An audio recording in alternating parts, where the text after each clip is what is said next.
అంతరాయ తిమిరోపశాంతయే శాంతపావనమచింత్య వైభవం తం నరం వపుషి కుంజరం ముఖే మన్మహే కిమపి తుందిలం మహః వసుదేవసుతం దేవం కంసచాణూరమర్దనం దేవకీ పరమానందం కృష్ణం వందే జగద్గురుం శ్రీకృష్ణం వందే జగద్గురుం. భగవద్బంధువులకు, ఆత్మస్వరూపులకు, సత్యాన్వేషులకు స్వాగతం, సుస్వాగతం. సత్యాన్ని అన్వేషిస్తున్నాం. దురదృష్టం ఏంటంటే సత్యం ఏంటో అందరికీ తెలుసు, కానీ ఆ సత్యాన్ని అనుభవపూర్వకంగా తెలుసుకోవడమే జీవిత లక్ష్యం. సత్యం ఏంటి? జగత్ మిథ్య, బ్రహ్మ మాత్రమే సత్యం. అది తప్ప మిగతావన్నీ కూడా అబద్ధమే. భగవంతుడు ఒక బ్రహ్మ వృక్షాన్ని మన కోసం సృష్టించాడు. అద్భుతమైనటువంటి వృక్షం ఇది, మామూలు వృక్షం కాదు. ఆ వృక్షం లోపల బ్రహ్మదేవుడే కాండం. అంత మొత్తం ప్రపంచమంతా సృష్టి అయిపోయింది. భగవంతుడు తనలోంచి 14 భువనాలను సృష్టించాడు. ఇక మిగతావి కొమ్మలలో, వాటిల్లో రకరకాల జీవరాశులు, దేవతలు, గంధర్వులు, కిన్నెరులు, కింపురుషులు, విద్యాధరులు, రాక్షసులు, దానవులు అందరూ కూడా ఈ 14 లోకాలు అని చెప్పుకోగలుగుతున్నామో వాటి లోపల ఉండిపోయారు. అవన్నీ ఈ కొమ్మలు. ఈ జీవులంతా కూడా అందులో కొట్టుమిట్టాడుతున్నారు. కొంతమంది పాపాలు చేసుకున్న వాళ్ళు, కొంతమంది పుణ్యాలు చేసుకున్న వాళ్ళు. కొన్ని కోట్ల జన్మల లోపల కర్మలు ఏవైతే ఉన్నాయో వాళ్ళని బంధించేశాయి. చెట్టు తిరగవేశాం, పైన మూలం ఉంది. ఆ మూలం ఎవరు గుర్తించలేకపోతున్నారు.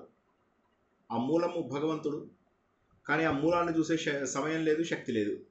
ఎవరికి వారు జీవితంలో ఒక నిర్వచనం.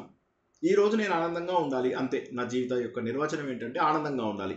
నాకు ఆనందం అనిపించే పని మాత్రమే చేయాలి. ఆ ఆనందం కనిపించే పని, అది ఆనందంగా అనిపించాలి నాకు. ఇవి మాత్రమే చేస్తాను, ఇంకా నేను ఏది చేయను. నాకు కావాల్సినదల్లా కేవలం నేను ఆనందంగా ఉండడం. అయితే ఆనందంగా ఉన్నాను అని చెప్పేసి అనుకోవడం ఏదైతే ఉందో ఇది ఆభాస. అంటే ఇది నిజమైనటువంటిది కాదు. మనం ఏదో ఉంది అని అనుకోవడమే. ఎక్కడో ఎండమావి కనిపిస్తున్నాయి, నీళ్లు కనిపిస్తున్నాయి, దబదబా వెళ్తాం. దగ్గరికి వెళ్ళేసరికి నీళ్ళు లేవు. అంటే అక్కడ ఎప్పుడూ నీళ్ళు లేవు. అలా వెళ్తూ ఉంటాం. ఎండమావి ఒయాసిస్ ఉంది. ఆ ఒయాసిస్ భగవంతుడు. కానీ మనం వెతికేదల్లా కూడా ఎండమావులే. ఎండమావుల్లో వెతికి దాహం ఎలా తీరుతుంది? కావలసింది ఒయాసిస్. ఆ ఒయాసిస్సే భగవంతుడు. భగవంతుడిని ఎలా చేరుకుంటాం? మళ్ళీ భగవంతుడిని చేరుకోవడానికి మనకు అందించినటువంటి ఆయుధమే ఈ పర్ణములు అని చెప్పేసి, వేదాలు అని చెప్పేసి చెప్పారు. ఇప్పుడు మనం మళ్ళీ ఒకసారి అర్థం చేసుకుందాం. హిందూ ధర్మం ఎక్కడి నుంచి ప్రారంభమైంది? వేదాలలోంచి ప్రారంభమైంది. వేదము అంటే ఏంటి? విద్ అనే ధాతువులోంచి వచ్చింది. చదువుకోవడము, జ్ఞానం సంపాదించుకోవడము, విద్య అని చెప్పేసి అంటాం కదా, అది. కాబట్టి ఆ విద్ అనే ధాతువులోంచి వచ్చినటువంటి వేదం ఏదైతే ఉందో అందులోపల మన జ్ఞానం అంతా ఉంది. ఆ జ్ఞానం అంతా భగవంతుడు అందిస్తున్నాడు. నిన్న మనం తెలుసుకున్న లలితా సహస్రనామంలో రూపం లేనటువంటి భగవంతుడు మన కోసం రూపం ధరించి, బాబు రూపం లేనటువంటి తత్వాన్ని తెలుసుకో అని చెప్తున్నాడు. అంటే నిరాకారుడైనటువంటి భగవంతుడు నరాకారం ధరించి నిరాకార రూపం గురించి తెలుసుకో. ఆ నిరాకారంలో నువ్వు ఒక భాగము. మనమందరము ఆత్మస్వరూపులము. కొన్ని ఆత్మలకి, అంటే కొంతమంది వ్యక్తులకు నాలో ఉన్నటువంటిది ఏదైతే ఉందో కొంత భగవంతుడు శక్తి అని చెప్పి తెలుసుకోలేకపోతూ ఉంటారు. ఎంతసేపు కూడా భగవంతుడిని మనకంటే ఉన్నతుడుగా భావిస్తూ ఆయనను పూజించడం వల్ల, ఆయనను కీర్తించడం వల్ల మనకు మంచి జరుగుతుంది. కరెక్టే. ఏం మంచి జరుగుతుందో చెప్తా. భగవంతుడు పూజలు చేస్తున్నాం రోజంతా 3 గంటలు 4 గంటలు. అప్పుడు ఏమవుతుందంటే అనవసరమైన విషయాలలో వేలుపెట్టము, అనవసరమైన విషయాలలో కలిగించుకోము. ఎప్పుడైతే మనం అనవసరమైనటువంటి విషయాల జోలికి వెళ్ళమో అంత సమయం మనకు వృధా కానట్టే లెక్క కదా. నిద్ర మన జీవితం లోపల ఎంతో దూరం. ఎవరికో జాయినింగ్ ప్రాబ్లం వస్తున్నట్టుంది. ఒక్కసారి చూడండి, జాయిన్ బటన్ రావట్లేదా లేక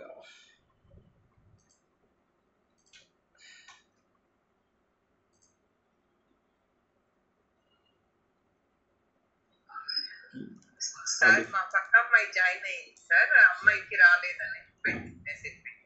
సారీ సార్, ఇంట్రొడ్యూస్ చేశాను. ఇప్పుడు జాయిన్ అయ్యారా మరి ఆవిడ? సార్ గ్రూప్ లో ఉన్నాను కానీ కాల్ జాయిన్ అవ్వడానికి కావాలి. ఎందుకు అంటే లింక్ కనిపించడం లేదా? అంటే అక్కడ జాయిన్ అనే బటన్ కనిపించడం లేదా? లేదు సార్, పైన అంటే మీకు కనిపించట్లేదా? ఎందుకు మరి నాకు తెలియదు. మీది ఫోన్ ఆఫ్ చేసి మళ్ళీ ఆన్ చేసుకుంటే జాయిన్ కనిపించిందా? కనిపించిందా? ఓకే. థాంక్యూ. అలా చేసి కాబట్టి భగవంతుడిని మనము గుర్తించాలి. భగవంతుడిని ఎలా గుర్తించాలి? భగవంతుడిని గుర్తించడానికి వేదములు. వేదములన్నీ చదవడము సంభవమా? సంభవం కాదు.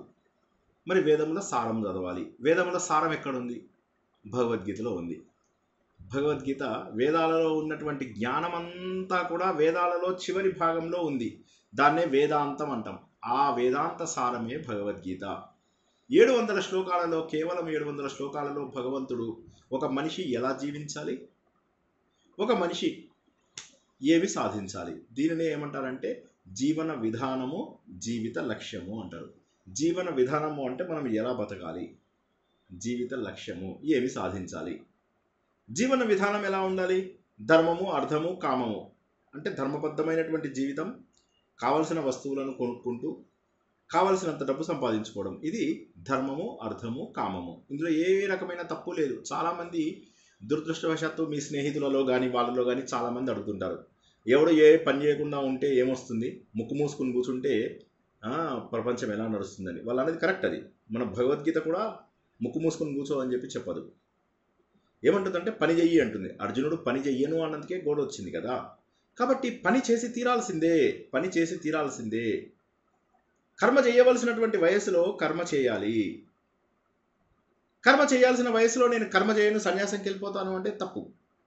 కొంతమంది ఉంటారు జీవితంలో, వాళ్ళు గృహస్థాశ్రమంలోకి రారు. గృహస్థాశ్రమంలోకి రాని వాళ్ళంటే ఎవరు? ఉదాహరణకి 20 ఏళ్ళకి 25 ఏళ్ళకే వాళ్ళ లోపల ఎన్లైటన్మెంట్ అంటారు, అది వచ్చేస్తుంది. జ్ఞానోదయం అంటారు తెలుగు లోపల. ఆ జ్ఞానోదయం అయిన తర్వాత వాళ్ళు ఏం చేస్తారంటే డైరెక్ట్గా సన్యాసం తీసుకుంటారు. తీసుకుని ఇంకా ధర్మ ప్రచారం చేసుకుంటూ సత్యాన్వేషణ చేసుకుంటూ ఉంటారు. కాకపోతే మనలాంటి వారు ఎవరైతే గృహస్థాశ్రమంలోకి ప్రవేశించారో భగవంతుడు చెప్పిన మార్గంలో వెళ్తే ఇది చాలా సులభమైనటువంటి మార్గము.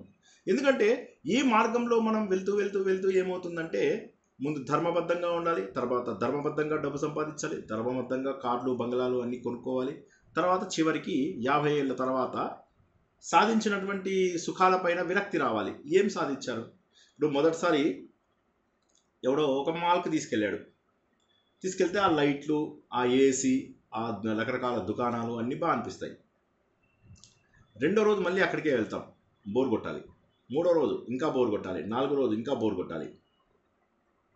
కానీ ఎప్పటికీ బోర్ కొట్టకపోతే ఎలాగా? ఎందుకంటే ఒకే దాన్ని ఎన్ని రోజులు ఎంజాయ్ చేస్తాం?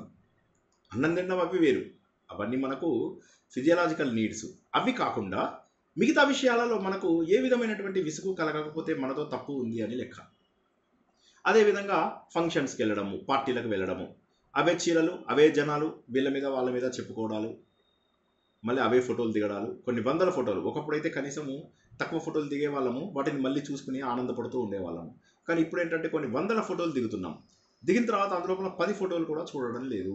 అటువంటిప్పుడు ఎన్ని ఫోటోలు దిగుతున్నాము, ఎన్ని ఫంక్షన్స్కి వెళ్తున్నాము, ఎంత ఖర్చు పెడుతున్నామో లెక్కేసుకోండి. చాలామంది ఎంగేజ్మెంట్కే బోల్డంతమంది డబ్బు ఖర్చులు పెట్టేస్తున్నారు. ఎంగేజ్మెంట్కే, ఎక్కడో మనకి ఇది అవ్వాల్సిన అవసరం లేదు, ఎంగేజ్మెంట్కే బోల్డంత డబ్బులు ఖర్చు పెడుతున్నారు. తర్వాత ఎంగేజ్మెంట్కి పెళ్లికి మధ్య కొంత గ్యాప్ ఉంటుంది. ఆ గ్యాప్ ఉండడం వల్ల ఏమవుతుంది? ఆ గ్యాప్ లోపల కొట్టుకు చేస్తున్నారు 2 పార్టీలు, తర్వాత విడిపోతున్నారు. మన అదృష్ట సినిమాలో లాగా చెట్టుగా కొట్టుకుంటున్నారు. బాద్షా సినిమాలో లాగా కొట్టుకుంటారు, పెళ్లి టైం లోపల విడిపోతారు. అప్పటి వరకు పెట్టిన ఖర్చు అంతా ఎవరు భరించాలి? అంటే ఇదేమవుతుందంటే ఈ రోజుల లోపల ఆలోచన రహితంగా నేను ఎంజాయ్ చేయాలి అనే ఆలోచనే కానీ ఆనందం ఎక్కడ ఉంది అనేది తెలియకపోవడమే ఇందులో దురదృష్టము. చాలామందికి ఎవరినన్నా అడిగినా ఏముంది ఆనందం అంటే, అలా తాగడం, తినడం. వారి లోపల ఆనందం అంటే అదే, కానీ అది కాదు. నువ్వు నిజంగా మనుషులతో మాట్లాడాలని ఉందా, తప్పకుండా మాట్లాడు, సంతోషంగా మాట్లాడు. కానీ ఏం మాట్లాడుతున్నావు అనేది కూడా ఇంపార్టెంటే. వీడి ఇలాంటి వాడు, వాడు అలాంటి వాడు, వీడి చీర కట్టుకున్నాడు, వాడు లాల్చీ వేసుకున్నాడు, వాడు కొత్త కారు కొనుక్కున్నాడు, వాడు కొత్త బంగ్లా కొన్నాడు, నేను కొనుక్కోవాలి, అయిపోయింది పతనం. కానీ కూర్చొని నిజమైనటువంటి ఆత్మీయులైతే మీ మంచిని వారు ప్రోత్సహిస్తారు. వారితో ఉండి అప్పుడేమవుతుందంటే మనము మన మార్గాన్ని సుగమం చేసుకోవచ్చు. కాబట్టి గృహస్థాశ్రమంలోకి వచ్చిన వాడు కర్మ చేయక తప్పదు. మనమందరం కూడా చేయాల్సినటువంటి బాధ్యతలు చేయాలి. బాధ్యతలు వదిలేసి వెళ్తే తప్పు. బాధ్యతలు చేస్తూ దానిపైన మోహం పెంచుకుంటే ఇంకా తప్పు. అంటే ఏంటి? పిల్లల్ని పెంచడం, భార్య భర్తల్ని ఒకరినొకరు పోషించుకోవడము ఏదైతే ఉందో, ఒకరి కష్టాలలో మరొకరు చేదోడు వాదోడుగా ఉండడం అనేటటువంటిది బాధ్యత. తప్పకుండా బాధ్యతని తీర్చుకోవాల్సిందే. కానీ ఆ బాధ్యతని మోహంలోకి దింపుకుని వదలలేనటువంటి స్థాయికి వచ్చి అయ్యో అయ్యో ఎలాగా నా జీవితం ఎలాగా, నేనేమి అవ్వలేకపోతున్నాను, నేను ముందుకు వెళ్ళలేకపోతున్నాను, ఇలా బాధపడే వాళ్ళ సంగతి ఎలాగా? వాళ్ళు ఎంతసేపు కూడా ఈ బంధములలోంచి బయటికి రాలేరు. ఈ బంధములలోంచి ఎవరైతే బయటికి రాలేరో వాళ్ళు ఏమవుతుందంటే ఇందులోనే కొట్టుమిట్టాడుతూ ఉంటారు. ఈ కోతికి పట్టుకోవడానికి కొంతమంది ఉంటారు అనమాట. వాళ్ళు ఏం చేస్తారంటే ఒక చిన్న మూతి ఉన్నటువంటి ఒక కంటైనర్ లోపల ఏం చేస్తారంటే 2-3 పల్లీలు వేస్తారు. వేయగానే కోతి చూస్తుంది. కోతి చూసి ఏం చేస్తుంది, ఇలా లోపల చెయ్యి పెడుతుంది. చెయ్యి పెడితే ఇది ఎంత ప్లేస్ ఉంటుందంటే చెయ్యి లోపలికి వెళ్ళడానికి కావాల్సినంత ప్లేసే ఉంటుంది. చెయ్యి బయటికి కూడా తీసుకోవచ్చు. అదేం చేస్తుంది, ఇలా చూడండి జాగ్రత్తగా, లోపలికి వెళ్ళి కొన్ని పల్లీలు తీసుకుంటుంది. ఒకటో రెండోది కాదు, కొన్ని గుప్పెడితో తీసుకుంటుంది. తీసుకోగానే దాని చెయ్యి ఉబ్బుతుంది. ఇలా అవ్వగానే అది లోపల నుంచి బయటికి రాదు. ఇంకా అలాగే ఉండిపోతుంది. దాని చెయ్యి అలాగే లోపల ఉండిపోతుంది. ఎప్పుడైతే దాని చెయ్యి అలాగే ఉండిపోతుందో అది పల్లీలు వదిలేస్తే మళ్ళీ చెయ్యి సన్నగా అయిపోతుంది, ఈ మూతిలోంచి బయటకు వచ్చేస్తుంది. కానీ పల్లీలు వదలదు. ప్లీజ్ అర్థం చేసుకోండి. ఆ పల్లీలు వదలదు, లోపల ఉన్న పల్లీలను వదలదు. వదలకపోయేసరికి చెవిలా లావుగా ఉంటుంది, లాక్కోలేదు. ఇలా చేసుకుంటే వచ్చేస్తుంది చెయ్యి. పల్లీలు వదిలేస్తే ఇలా అవుతుంది సన్నగా, పల్లీలు పట్టుకుంటే ఇలా ఉంటుంది. ఆ సీసాకున్న మూతి లోపల, కంటైనర్కున్న మూతిలో ఇంత పెద్దది సరిపోదు, ఇంతే రాలేదు. వదిలేస్తే చాలా సుఖము, కానీ వదిలేయడానికి ఇష్టపడదు. భార్య పెళ్లికి ముందు ఎక్కడుంది, ఎందుకు ఇంత మోహం? భర్త పెళ్లికి ముందు ఎక్కడున్నాడు? పిల్లలు పుట్టక ముందు వాళ్ళు ఎక్కడున్నారు? వారిపైన మనం పెంచుకుంటున్నటువంటి బంధాలు ఏంటి? ఇవన్నీ కూడా మనము మన కోసము పెంచుకుంటున్నవే కానీ వాళ్ళతో వచ్చినవి కాదు. వాళ్ళు లేనప్పుడు మన లోపల ప్రేమ లేదా? కానీ వాళ్ళు వచ్చినప్పుడు మన లోపల ప్రేమ పెరుగుతోంది. ప్రేమ పెరగడం అంటే మోహంలోకి దిగిపోతుంది. ప్రేమ పెరిగితే మంచిదే, సమాజం మొత్తాన్ని ప్రేమించాలి. కానీ మనం ఏం చేస్తున్నామంటే మోహంలోకి దిగిపోతున్నాము. ఎప్పుడైతే మనము మోహంలోకి దిగిపోతున్నామో అప్పుడేమవుతుందంటే మనము అందుకోలేకపోతున్నాము. భగవంతుడి యొక్క సహారా ఏదైతే, ఆ ఆసరా ఏదైతే ఉందో అది మనం తీసుకోలేకపోతున్నాము. అందుకోసమనే ఈ వృక్షం ఏదైతే ఉందో మొదటి శ్లోకం లోపల ఏం చెప్తున్నానంటే ఇది బ్రహ్మవృక్షం. రెండో శ్లోకంలో ఏం చెప్తున్నాడంటే నీకున్నటువంటి త్రిగుణాల వల్ల ఈ వృక్షం లోపల నువ్వు పైన ఉన్నటువంటి భగవంతుడిని గుర్తించలేకపోతున్నావు, పైన ఉన్నటువంటి భగవంతుడిని చూడలేకపోతున్నావు అని చెప్పేసి చెప్తున్నాడు. అంటే భగవంతుడిని చూడలేనటువంటి స్థాయికి మనము వెళ్తున్నాం. ఇంకా కూడా ఎవరికో జాయిన్ బటన్ రాలేదంటున్నారు. ఏంటి ప్రాబ్లం నాకు అర్థం కావడం లేదు. అంటే స్కెడ్యూల్డ్ మీటింగ్లోనే ఇలా జరుగుతుందా, మామూలు మీటింగుల్లో కూడా ఇలా జరుగుతుందా? సో ఒకసారి లాగౌట్ అయ్యి లాగిన్ అవుదామా అందరము? నేను వెంటనే మళ్ళీ క్రియేట్ చేస్తాను, వెంటనే మీటింగ్ స్టార్ట్ చేస్తాను. ఒకసారి చూద్దాము అంటే మీటింగ్లో ఏమన్నా ప్రాబ్లం ఉందా అని. అంటే ఏమన్నా ఇన్వైట్లో తెలీదు. ఉన్న వాళ్ళందరూ మళ్ళీ వెంటనే జాయిన్ అవ్వండి. వెంటనే 1 minute కాల్ స్టార్ట్ చేస్తారు.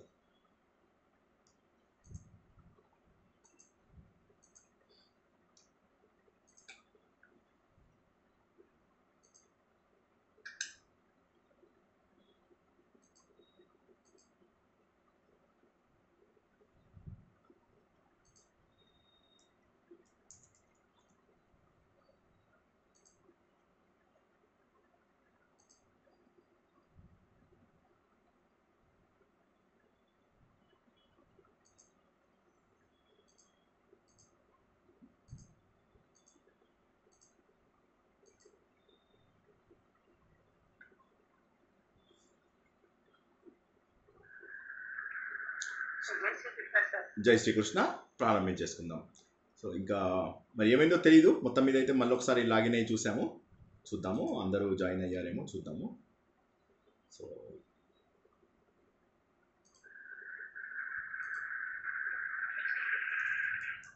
ఏంటి మళ్ళీ ఈసారి మళ్ళీ జాయిన్ బటన్ కనిపించట్లేదని గోల చేస్తున్నారు జనాలు.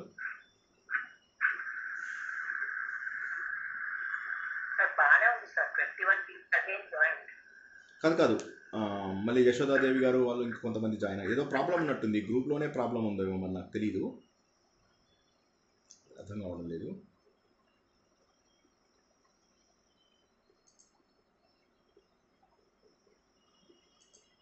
ఏమైంది, ఎందుకు రావడం లేదు?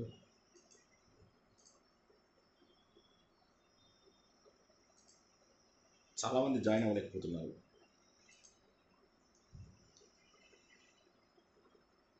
ఓకే, వేరే గ్రూప్ది పోనీ లింక్ ప్రారంభిద్దాం. ఈ గ్రూప్ది ప్రాబ్లము మరి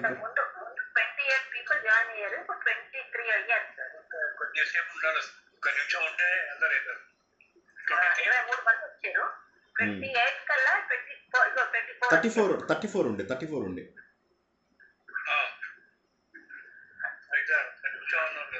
అది చూద్దాం. సారీ, 2వ శ్లోకంలో మనం ఏం తెలుసుకుంటున్నాము? ఇందులోపల ఒక్క నిమిషం, ఇది రికార్డింగ్ స్టార్ట్ చేసాం. 2వ శ్లోకం లోపల మనం ఏం తెలుసుకుంటున్నామంటే దాని కొమ్మలు, అంటే ఇప్పుడు సంసార వృక్షంకి వచ్చేసాం. ముందేమో దీన్ని బ్రహ్మ వృక్షము అని చెప్పేసి అనుకున్నాం, తర్వాత ఇది సంసార వృక్షము. ఎప్పుడైతే సంసార వృక్షం అయిందో ఇది మనని కిందికి లాగేస్తుంది. మనం కిందికి వెళ్ళిపోతున్నాం, అంటే పైన ఉన్నటువంటి ప్రపంచాన్ని చూడలేకపోతున్నాం, పైన ఉన్నటువంటి భగవంతుడిని మనము చూడలేకపోతున్నాము. ఎట్టి పరిస్థితుల్లో కూడా పైన ఉన్నటువంటి భగవంతుడే ఇంపార్టెంట్. మరి వృక్షం ఎందుకు కనిపించడం లేదు? వృక్షం యొక్క స్వరూపం ఎందుకు కనిపించడం లేదు? ఎందుకంటే అది అంత విస్తారంగా ఉంది. ఇప్పుడు మన భూమి ఉంది, ఈ భూమి కంటే పెద్దవి చూడాలి అంటే మనం భూమిని దాటి ఎంతో దూరం వెళ్తే తప్ప మనం ఒక భూమి అనేది ఒక చిన్న గ్రహము గుండ్రగా ఉంది అన్న విషయం తెలియదు. ఇలా మనం ఇక్కడ ఉన్న చోటు నుంచి చూస్తే ఈ భూమికి మొదలేది భూమికి చివరేది తెలియదు. ఆలోచించండి జాగ్రత్తగా. అదేవిధంగా మనము కొంత దూరం ప్రయాణం చేయాలి. ఆ ప్రయాణం అనేటటువంటిది సాధన. ఇప్పుడు మనకేం చేస్తారు, రాకెట్లో కొంత దూరం ప్రయాణం చేసిన తర్వాత పైకి వెళ్ళి చూస్తే అప్పుడు భూమిలో గుండ్రంగా ఉంటుంది. ఇది భూమి. ఇప్పుడు చందమామ మనకి ఇక్కడి నుంచి చూస్తే గుండ్రంగా కనిపిస్తాడు, కానీ మనం కూర్చున్న దగ్గర నుంచి చూస్తే కనిపిస్తాడా? కనిపించాడు. అదేవిధంగా ఈ వృక్షము ఎంత పెద్దదంటే దీని స్వరూపం తెలియదు, దీని రూపం అర్థం కాదు. అంటే ఎంత పెద్దది అనేటటువంటి రూపం చాలా పెద్దది. ఆది లేదు, అంతం లేదు, మధ్య లేదు, మిగతా అన్నిటికీ తెలుస్తుంది. ఫలానా నది ఎక్కడ ప్రారంభం అవుతుంది, ఇక్కడ ప్రారంభం అవుతుంది. ఓకే, నర్మదా నది ఎక్కడ ప్రారంభం అవుతుంది? అమరకాంటక్లో ప్రారంభం అవుతుంది. ఎక్కడ ఎండ్ అవుతుంది? అరేబియా సముద్రంలో, అది సముద్రంలో కలిసిపోతుంది. ఇలా చెప్పగలుగుతాం. కానీ వృక్షం ఎక్కడ ప్రారంభం అవుతుంది, ఎక్కడ ఎండ్ అవుతుంది? అంతము తెలియదు, ఆది తెలియదు. కానీ భగవంతుడు అనేటటువంటి రాకెట్ పట్టుకున్నప్పుడు మాత్రమే మనము ఈ ప్రయాణాన్ని చేయగలుగుతాము. ఎందుకంటే కొన్ని కోట్ల జన్మలు వెళ్ళిపోయాయి. కేవలము ఈ అంతటికి మూల కారణమైనటువంటి పరమాత్మని మనము పట్టుకోవాలి. ఆ పరమాత్మని పట్టుకోవాలి అంటే కొంత ప్రిపరేషన్ కావాలి. ప్లీజ్ అందరూ జాగ్రత్తగా వినాలి. పరమాత్మని పట్టుకోవాలి అనగా డైరెక్ట్గా పట్టుకోవడానికి అక్కడ ఏమీ లేదు. పరమాత్మని ఎలా పట్టుకోవాలి? ఇప్పుడు రాకెట్లో మనం ప్రయాణం చేసి భూమిని చూడాలి. సింపుల్. మళ్ళొక్కసారి చెప్తున్నాను, జాగ్రత్తగా వినండి. రాకెట్లో ప్రయాణం చేయాలి, భూమిని చూడాలి. రాకెట్లో ప్రయాణం చేసి భూమిని చూడాలి అంటే మనం కొంత ప్రిపరేషన్ కావాలి. ఎవరిని పడితే వాళ్ళని రాకెట్లో పంపించరు. వాళ్ళకి కొంత ప్రిపరేటరీ వర్క్ ఉంటుంది. స్పేస్ సూట్స్ ఎలా వేసుకోవాలి, భోజనం ఎలా చేయాలి, పైకి వెళ్ళిన తర్వాత ఎలా నివసించాలి, ఏం తినాలి, ఎలా ఉండాలి, ఏం మాట్లాడాలి, ఏం మాట్లాడకూడదు, ఇవన్నీ నేర్చుకున్న తర్వాత మాత్రమే వాళ్ళు స్పేస్లోకి వెళ్ళగలుగుతారు. అవసరం వస్తే దిగి స్పేస్ వాక్ చేస్తారు, నడుచుకుంటూ వెళ్తారు. నడుచుకుంటూ వెళ్ళి రిపేర్లు అవి ఉంటాయి, అక్కడ కూడా రిపేర్ వర్క్ ఉంటుంది. ఆ రిపేర్ వర్క్లన్నీ చేయాలి. మళ్ళీ దూరం నుంచి కొన్ని శకలాలు వస్తాయి, అవన్నీ వచ్చి కొడుతూ ఉంటాయి మనని. ఉల్కలు ఉంటాయి, అవి ఉంటాయి, ఇవి ఉంటాయి, చెత్త, విపరీతమైనంత డస్ట్. మన స్పేస్ లోపల ఎంత డస్ట్ ఉందో చెప్పలేము. ఇప్పుడు కొన్ని వందల కోట్ల కిలోమీటర్ల దూరం లోపల మన చెత్తనంతా భరిస్తూ స్పేస్ వాక్ చేస్తూ మనకేమీ కాకుండా జాగ్రత్తగా ఉండాలంటే ఎంతో ప్రిపరేషన్ కావాలి. ఆఫ్టర్ ఆల్ భగవంతుడు సృష్టించిన ఒక చోటు నుంచి మరొక చోటుకి వెళ్ళడానికి ఇంత కష్టంగా ఉంది అంటే మరి ఆ భగవంతుని పట్టుకోవాలంటే కొన్ని లక్షణాలు కావాలి కదా మన దగ్గర. ప్లీజ్ అర్థం చేసుకోవాలి. భగవంతుని పట్టుకోవడానికి ఆ లక్షణాలన్నీ మనం 12వ అధ్యాయంలో తెలుసుకున్నాం. ఆ 12వ అధ్యాయంలో తెలుసుకున్న లక్షణాలని కనుక అలవర్చుకున్నట్లయితే భగవంతుని పట్టుకోవడం సులభం. చాలామంది ఏమనుకుంటారంటే ఓకే భగవంతుడు ఉన్నాడు, నేను పట్టుకుంటాను. నువ్వు దేవాలయంకి వెళ్తే పట్టుకోలేవు, ఇంకెక్కడికి వెళ్ళినా పట్టుకోలేవు. తీర్థయాత్రలలో కాదు, ఎక్కడా కాదు, భగవంతుడు ఇక్కడ ఉన్నాడు. ఆ ఇక్కడ ఉన్నాడు అనే సత్యం బలపడడం కోసం అన్ని చోట్ల ప్రయాణం చేసి చేసి చేసి ఇక్కడ ఉన్నాడు అనే సత్యాన్ని గుర్తిస్తాం. ఎప్పుడైతే ఇక్కడ ఉన్నాడు అనే సత్యం మనకు తెలుసుకుంటుందో అప్పుడు ఆ పరమాత్మను నేను శరణు పొందుతున్నాను అని చెప్పి ధ్యానంలోకి వెళ్ళిపోవాలి. అలా పరమాత్మను చూస్తూ ధ్యానంలోకి వెళ్ళిపోవాలి. పరమాత్మ నువ్వు అంతటా వ్యాపించి ఉన్నావు, ఇలా ధ్యానంలోకి వెళ్ళిపోవాలి. ఆయనను ఊహించుకుంటూ ధ్యానంలోకి వెళ్ళాలి. అలా భగవంతుడి యొక్క స్వరూపము తెలుసుకున్నప్పుడు మాత్రమే ఈ సంసార వృక్షంలోంచి దాటగలుగుతాము. లేకపోతే ఈ సంసార వృక్షాన్ని మనం ఎప్పటికీ దాటలేము, ఎప్పటికీ కూడా దాటలేము. ఎందుకంటే మనకు ప్రాబ్లం ఏమైందంటే మోహము, అన్నిటికంటే కూడా చెడ్డది మోహము, అభిమానము, అహంకారము. ఇది నాది, ఇది నేను, ఇది నాకు కావాలి, ఇది నాకు కావాలి, ఇది వద్దు అని ఎవరు అనరు. అవసరం లేని చెత్తను కూడా తీసుకొచ్చి ఇంట్లో పడేస్తారు. మరణించినప్పుడు మనం ఎంతైతే సామాను ఇక్కడ వదిలేసి వెళ్ళిపోయామో మనం అన్ని తప్పులు చేస్తున్నట్టు లెక్క. మరణించినప్పుడు నేను నా కోసం కొనుక్కున్న వస్తువులలో ఎన్ని ఇక్కడ వదిలేసి వెళ్తున్నాను అంటే అంత డబ్బు నేను వేస్ట్ చేశాను అన్నటువంటిది. ఎంత సమయాన్నైతే నేను చెడు మాటలపైన, చెడు విషయాలపైన కేటాయించానో అంత సమయాన్ని నేను వేస్ట్ చేసుకున్నాను నా జీవితంలో. కాబట్టి నా జీవితంలో కావాల్సినది ఏమిటి? నా జీవితంలో కావాల్సినది ఏంటంటే నేను వీటన్నిటికీ కూడా దూరంగా ఉండాలి. వీటన్నిటికీ దూరంగా ఉండాలి అంటే అజ్ఞానము, ఇదంతా ఉన్నటువంటిది అవిద్య, అజ్ఞానం అనేటటువంటి సత్యం తెలుసుకోవాలి. మనకు చిన్నప్పుడు చదువుకున్నాం, తన కోపమే తన శత్రువు, తన శాంతమే తనకు రక్ష. చాలా చిన్న మాట, కానీ అది వేదాంత సారం. ఆ ద్వేషాన్ని ముందు పోగొట్టుకోవాలి. అన్నిటికంటే కూడా గొప్పది ఏంటంటే ద్వేషాన్ని పోగొట్టుకునే లక్షణం. ద్వేషం ఉన్నంత వరకు కూడా దేవుడు మన లోపలికి రాడు. మళ్ళీ వినండి, ద్వేషం మన లోపల ఉన్నంత వరకు కూడా దేవుడు మన లోపలికి రాడు.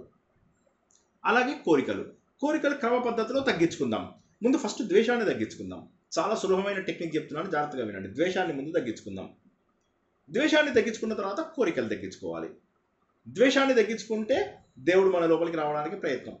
మెల్లమెల్లగా కోరికలు తగ్గించుకుందాం. అంటే రాగము, అంటే కామంని తగ్గించుకున్నట్లయితే అక్కడికి రాముడు వస్తాడు. కాముడు లేని చోట రాముడు వస్తాడు. ద్వేషం లేని చోట దేవుడు వస్తాడు. బాగుంది, కొత్తది కనుక్కున్నాను ఇవాళ. అందరూ రాసి పెట్టేసుకోండి. సగం పాతది, సగం కొత్తది. ద్వేషం లేని చోట దేవుడు, కాముడు లేని చోట రాముడు వస్తాడు. అలాగ రాగద్వేషాలు ఏవైతే ఉన్నాయో ఇవి మనల్ని చాలా ఇబ్బంది పెడుతున్నాయి. ఆ మోహం అనేటటువంటిది మనను అవివేకంలోకి మనల్ని తీసుకెళ్తోంది. కాబట్టి ఏంటంటే ఈ సమాజాన్ని వదిలేయగలిగే శక్తికి మనం రావాలి. సమాజాన్ని వదిలేయడం అంటే ఏంటి? సమాజాన్ని వదిలేయడం అంటే ముందు ఫస్ట్ విషయాలతోటి మనకున్నటువంటి బంధము. విషయాలంటే ఏంటి? మన ఇంద్రియాలతో పట్టుకునే ప్రతిదీ విషయమే. ఉదాహరణకు నా కళ్ళతో నేను చూస్తున్నాను, చెడు సినిమాలు, చెడు ఇవి చూస్తున్నాను. వాటిని నేను మానేయాలి. నోటితోటి ఇష్టం వచ్చినట్టుగా అంతు లేకుండా తింటున్నాను. మనకు శ్రీకృష్ణుడు 6వ అధ్యాయంలో ఏం చెప్పాడు? తినేటటువంటిది మితాహారం ఉండాలి అని చెప్పాడు. కాబట్టి నోరుతో చేయవలసినవి తగ్గించాలి. అదేవిధంగా మనం పీల్చవలసినటువంటి గాలి పవిత్రమైనటువంటి గాలి. సో ప్రాణాయామం చేస్తూ ఉండాలి. వినవలసినటువంటి మాటలు భగవంతుడి గురించి కానీ, మన లోపల పరిణతి తెచ్చే మాటలు కానీ. ఇప్పుడు మనం విషయాలు ఏవి కావాలి అనేవి తెలుసుకున్నాం. మాత్రా స్పర్శ అనేదైతే మనం తెలుసుకున్నామో, ప్రపంచంలో ఉన్న విషయాలన్నీ మనం ఏ విధంగా ముట్టుకుంటున్నాము అనేటటువంటి విషయాలు. కాబట్టి అనవసరమైన విషయాలకు దూరంగా ఉండడము అంటే మన ఇంద్రియాలతోటి పట్టుకునేవి సరైన వస్తువులను పట్టుకోవాలి, మొదటిది. రెండవది ఏంటి? భగవంతుడి పైన మనము ధ్యాస పెట్టాలి. భగవంతుడి పైన మనము ధ్యాస పెట్టినట్లయితే మనం ముందుకు వెళ్ళడానికి అవకాశం ఉంది. భగవంతుడి పైన ధ్యాస ఎప్పుడు కుదురుతుందంటే మనకి ఇంద్రియాలతో వదిలేవి వదులుతాము. సంఘంతో ఉన్నటువంటి బాధలు, సంఘం కాదు సంఘం అంటే ఈ ప్రపంచంలో ఉన్నటువంటి వారితో కలవడము, అవి వదిలేయాలి ముందు. అవి వదిలినట్లయితే అప్పుడు మనకు ఇంకా ముందుకెళ్తాము. ఎప్పుడైతే బుద్ధం శరణం గచ్చామి, బుద్ధుడిని పట్టుకున్నాము, సంఘం శరణం గచ్చామి, సమాజాన్ని పట్టుకున్నాము. ఇక్కడ ఘా అంటే ఒత్తుఘా. తర్వాత ధర్మం శరణం గచ్చామి, ముందుగా ఒక భగవంతుడిని పట్టుకో. తర్వాత వేదములు, మనకు సమాజంలో ఉన్నటువంటి శాస్త్రములని పట్టుకో. వీటన్నిటికంటే కూడా ప్రమాణము ఒక్క ధర్మం మాత్రమే. ధర్మబద్ధమైనటువంటి జీవితంతో మాత్రమే మనము ముందుకెళ్ళడానికి అవకాశం ఉంది. కాబట్టి మోహాన్ని వదులుకోవాలి. మనం ఆ కథ ఎన్నోసార్లు తెలుసుకున్నాం. మళ్ళీ ఒకసారి చూడండి. రెండు కథలు మనం ఎప్పుడూ చెప్పుకుంటూ ఉంటాం. మొదటి కథ లోపల ఏమవుతుందంటే, ఒకళ్ళ మిత్రుడు వెళ్ళి చెట్టును గట్టిగా కౌలించుకుని బోర్ నడుస్తున్నాడు. ఈ నడుస్తున్నవాడు రెండోవాడు వెనక్కి తిరిగి చూశాడు. ఏమైందిరా అంటే, ఈ చెట్టు నన్ను వదలడం లేదు అంటాడు. చెట్టు నన్ను వదలడం లేదు అంటే చెట్టు నిన్ను వదలడం లేదా, నువ్వు చెట్టును వదలడం లేదా. కాబట్టి మనం పెంచుకున్నటువంటి బంధాలు మనము పుట్టనప్పుడు ఎక్కడున్నాయో తెలియదు మనందరికీ. కానీ వాటిని మనం శాశ్వతం అనుకుని చెప్పేసి వాటి లోపలే మనం ఉండిపోతున్నాము.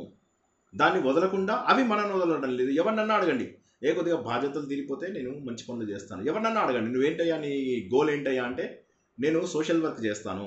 నువ్వు డబ్బు సంపాదిస్తే ఏం చేస్తావు అంటే సోషల్ వర్క్ చేస్తాను. జీవితంలో అభివృద్ధి చెందిన తర్వాత ఏం చేస్తావు అంటే సోషల్ వర్క్ చేస్తాను. మీరు కావాలంటే చూడండి, మీ చుట్టుపక్కల వాళ్ళు ఈ మాట అంటున్నారా లేదా. అందరూ ఇదే మాట అంటారు, కానీ ఎవరు చెయ్యరు కూడాను. చివరి వరకు కూడా పిల్లలకు, మనవళ్ళకి, మునిమన వాళ్ళకి ఇంకా బతుకుంటే ఇంకా వాళ్ళకి ఇచ్చుకుంటారు, కానీ ఎవరు కూడా సమాజానికి ఇవ్వడానికి ఇష్టపడరు. ఇచ్చినా కూడా ఏదో ఇలా విదిలిస్తారు అనమాట. ఎంగిలాకుని విదిలిస్తారు, ఎంగిల్ చేయిని విదిలిస్తారు. కాబట్టి ఏమవుతుందంటే సమాజం పైన మనకు అవగాహన లేనప్పుడు భగవంతుడు మన వైపు ఎందుకు చూస్తాడు? ప్రపంచంలో ఉన్నటువంటి సృష్టి అంతా కూడా ఆయనదే అయినప్పుడు మనం మన అన్నదమ్ములని వాళ్ళని సరిగా చూసుకుంటే ఆయన సంతోషపడతాడు కదా. ఉదాహరణకి నేను మా అమ్మ నాన్న అంటే రెస్పెక్ట్ లేదు నాకు, నా అన్నదమ్ములని బాగా చూసుకుంటాను. అప్పుడు మా అమ్మ నాన్న కూడా నన్ను ఇష్టపడతారు, ఎందుకంటే నేను బాధ్యతలు తీసుకుని నా తోటి సహోదరులను నేను పైకి తీసుకొస్తున్నాను.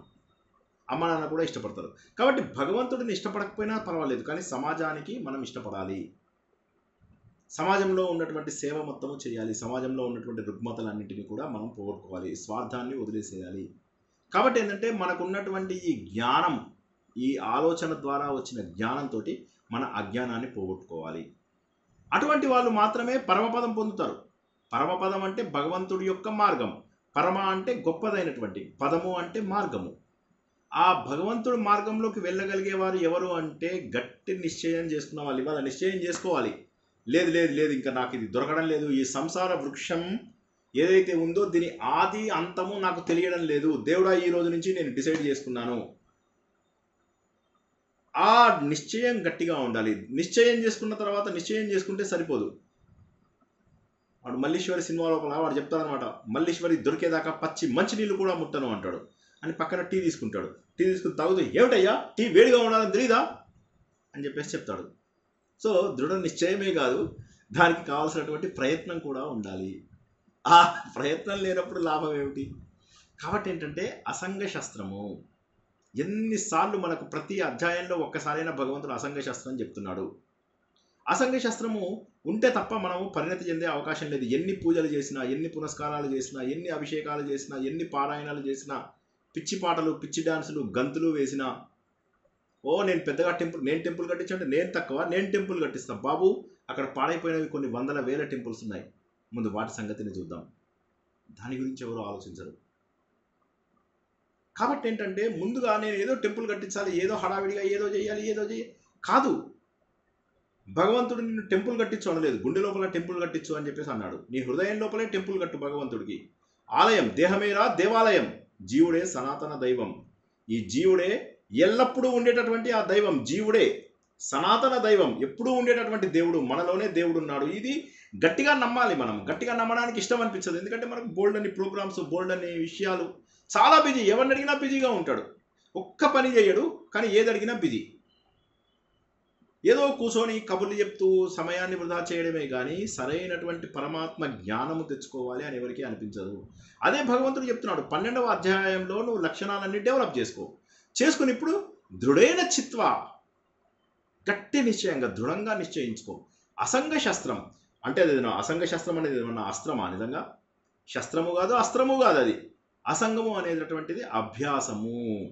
అంటే మనం అందరితోటి కూడా మెల్లమెల్లగా దూరంగా ఉండగలగడము. దీనికి ఒక పరీక్ష. అందరూ ఇంట్లోపల ఒక 6-7 గంటల పాటు ఎవరితోటి మాట్లాడకుండా, ఎవరితోటి ఫోన్ చేయకుండా, ఎవరిని కదిల్చకుండా ఒక 5-6 గంటలు ఉండి చూడండి. అందరూ కూడా 5-6 గంటల పాటు ఎవరిని కదల్చకుండా, ఎవరిని ఇబ్బంది పెట్టకుండా, ఎవరితోటి మాట్లాడకుండా అలా నిశ్చయంగా కూర్చొని భగవంతుడి గురించి ఒక్కరోజు కూర్చోండి. నెలకొక్క రోజు కూర్చోండి. ఒక 6 గంటల పాటు అలా ఆలోచిస్తూ కూర్చోండి. దేవుడి గురించి ఆలోచించండి. ఆలోచిస్తూ కూర్చోండి అంటే అది బాగుందా, ఇది బాగుందా, ఇక్కడికి వెళ్ళాలా, అక్కడికి వెళ్ళాలా, ఫ్యూచర్ ప్లానింగ్లన్నీ చేసేసేయకండి. కూర్చొని ఆలోచించండి. మీతో మీరు రమించగలుగుతున్నారు అంటే మీరు ఇప్పుడు చెప్పినటువంటి శ్లోకం ఏదైతే ఉందో దానికి మీరు ముందు. ఎందుకంటే ఈ సంసార వృక్షం యొక్క రూపం ఎవరికీ తెలియడం లేదు, దాని యొక్క రహస్యాలు ఎవరికీ తెలియడం లేదు. కాబట్టి నేనేం చేయాలి అంటే నా దృఢ నిశ్చయం అనేటటువంటి దాంతో ఈ ప్రపంచంతో ఉన్నటువంటి సంబంధాలని మనం మెల్లమెల్లగా అనవసరమైన సంబంధాలని తెంచుకుని మనం ముందుకు ఎదగడానికి ప్రయత్నం చేయాలి. చాలామంది జీవితం లోపల ముందుకు ఎదగాలని ప్రయత్నమే చెయ్యరు. ఎందుకంటే జీవితం నడుస్తుంది కదా, ఇలా బాగానే ఉంది. మళ్ళీ అందరూ అంటారు, నీకు తెలుసా మొన్నవాడు ఏమయ్యాడో, సడన్గా చనిపోయాడు తెలుసా, నిన్న రాత్రి దాకా నాతో మాట్లాడి, నిన్న రాత్రి ఏంటి చచ్చిపోయేదాకా వాడు మాట్లాడుతూనే ఉన్నాడు. మరి ఏమైంది అంటే, ఎవరు ఏ క్షణంలో చనిపోతారో తెలియదు, ఎవరికి ఎంత ఆయుష్ ఉందో తెలియదు, ఎవరికి ఎన్ని నూకలు ఉన్నాయో ఇక్కడ తెలియదు, ఎంత ప్రారంధం ఉందో తెలియదు. మనం ఇంతకుముందు ఎన్నోసార్లు అనుకున్నాం ప్రతి ఒక్కరికి ఒక్కొక్క క్వశ్చన్ పేపర్ ఉందని. మీ క్వశ్చన్ పేపర్ కోసం అవతల వాడి క్వశ్చన్ పేపర్లో చూడకండి, మీ జవాబుల కోసం వేరే వాడి దాంట్లో చూస్తే వాడు రాస్తున్న ప్రశ్నలు వేరు. ఏమీ కష్టపడకపోయినా కూడా కొంతమంది జీవితంలో అభివృద్ధి చెందుతారు. ఎంతో కష్టపడ్డా కూడా కొంతమందికి ఇంకా భగవంతుడు ప్రశ్నలే పెడుతూ ఉంటాడు, పరీక్షలే పెడుతూ ఉంటాడు, ఎక్కడ చూసినా ప్రశ్నలే. కాబట్టి విషయాలను పరిత్యాగం చేస్తూ నిర్లిప్తతను పెంచుకుంటే సంతోషం కూడా పెరుగుతుంది.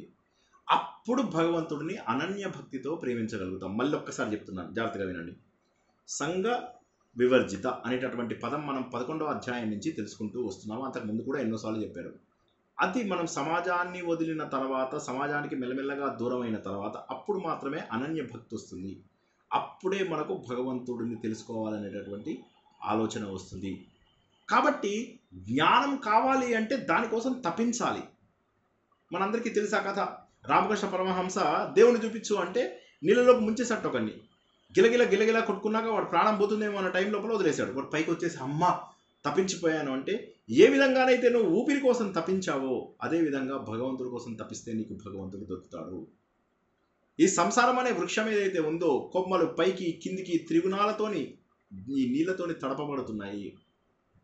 నువ్వు విషయాలు అనేటటువంటి ప్రపంచంలో కనిపించే భోగ భాగ్యాలని నీళ్లు పోసి పెంచుతున్నావు, చిగుళ్ళు అలా వ్యాపిస్తున్నాయి.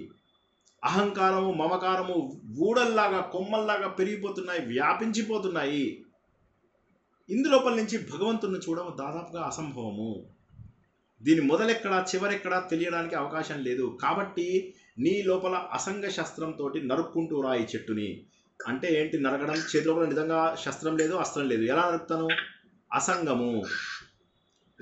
ఎవరు అన్మ్యూట్ అయ్యారండి ఒక్కసారి ప్లీజ్.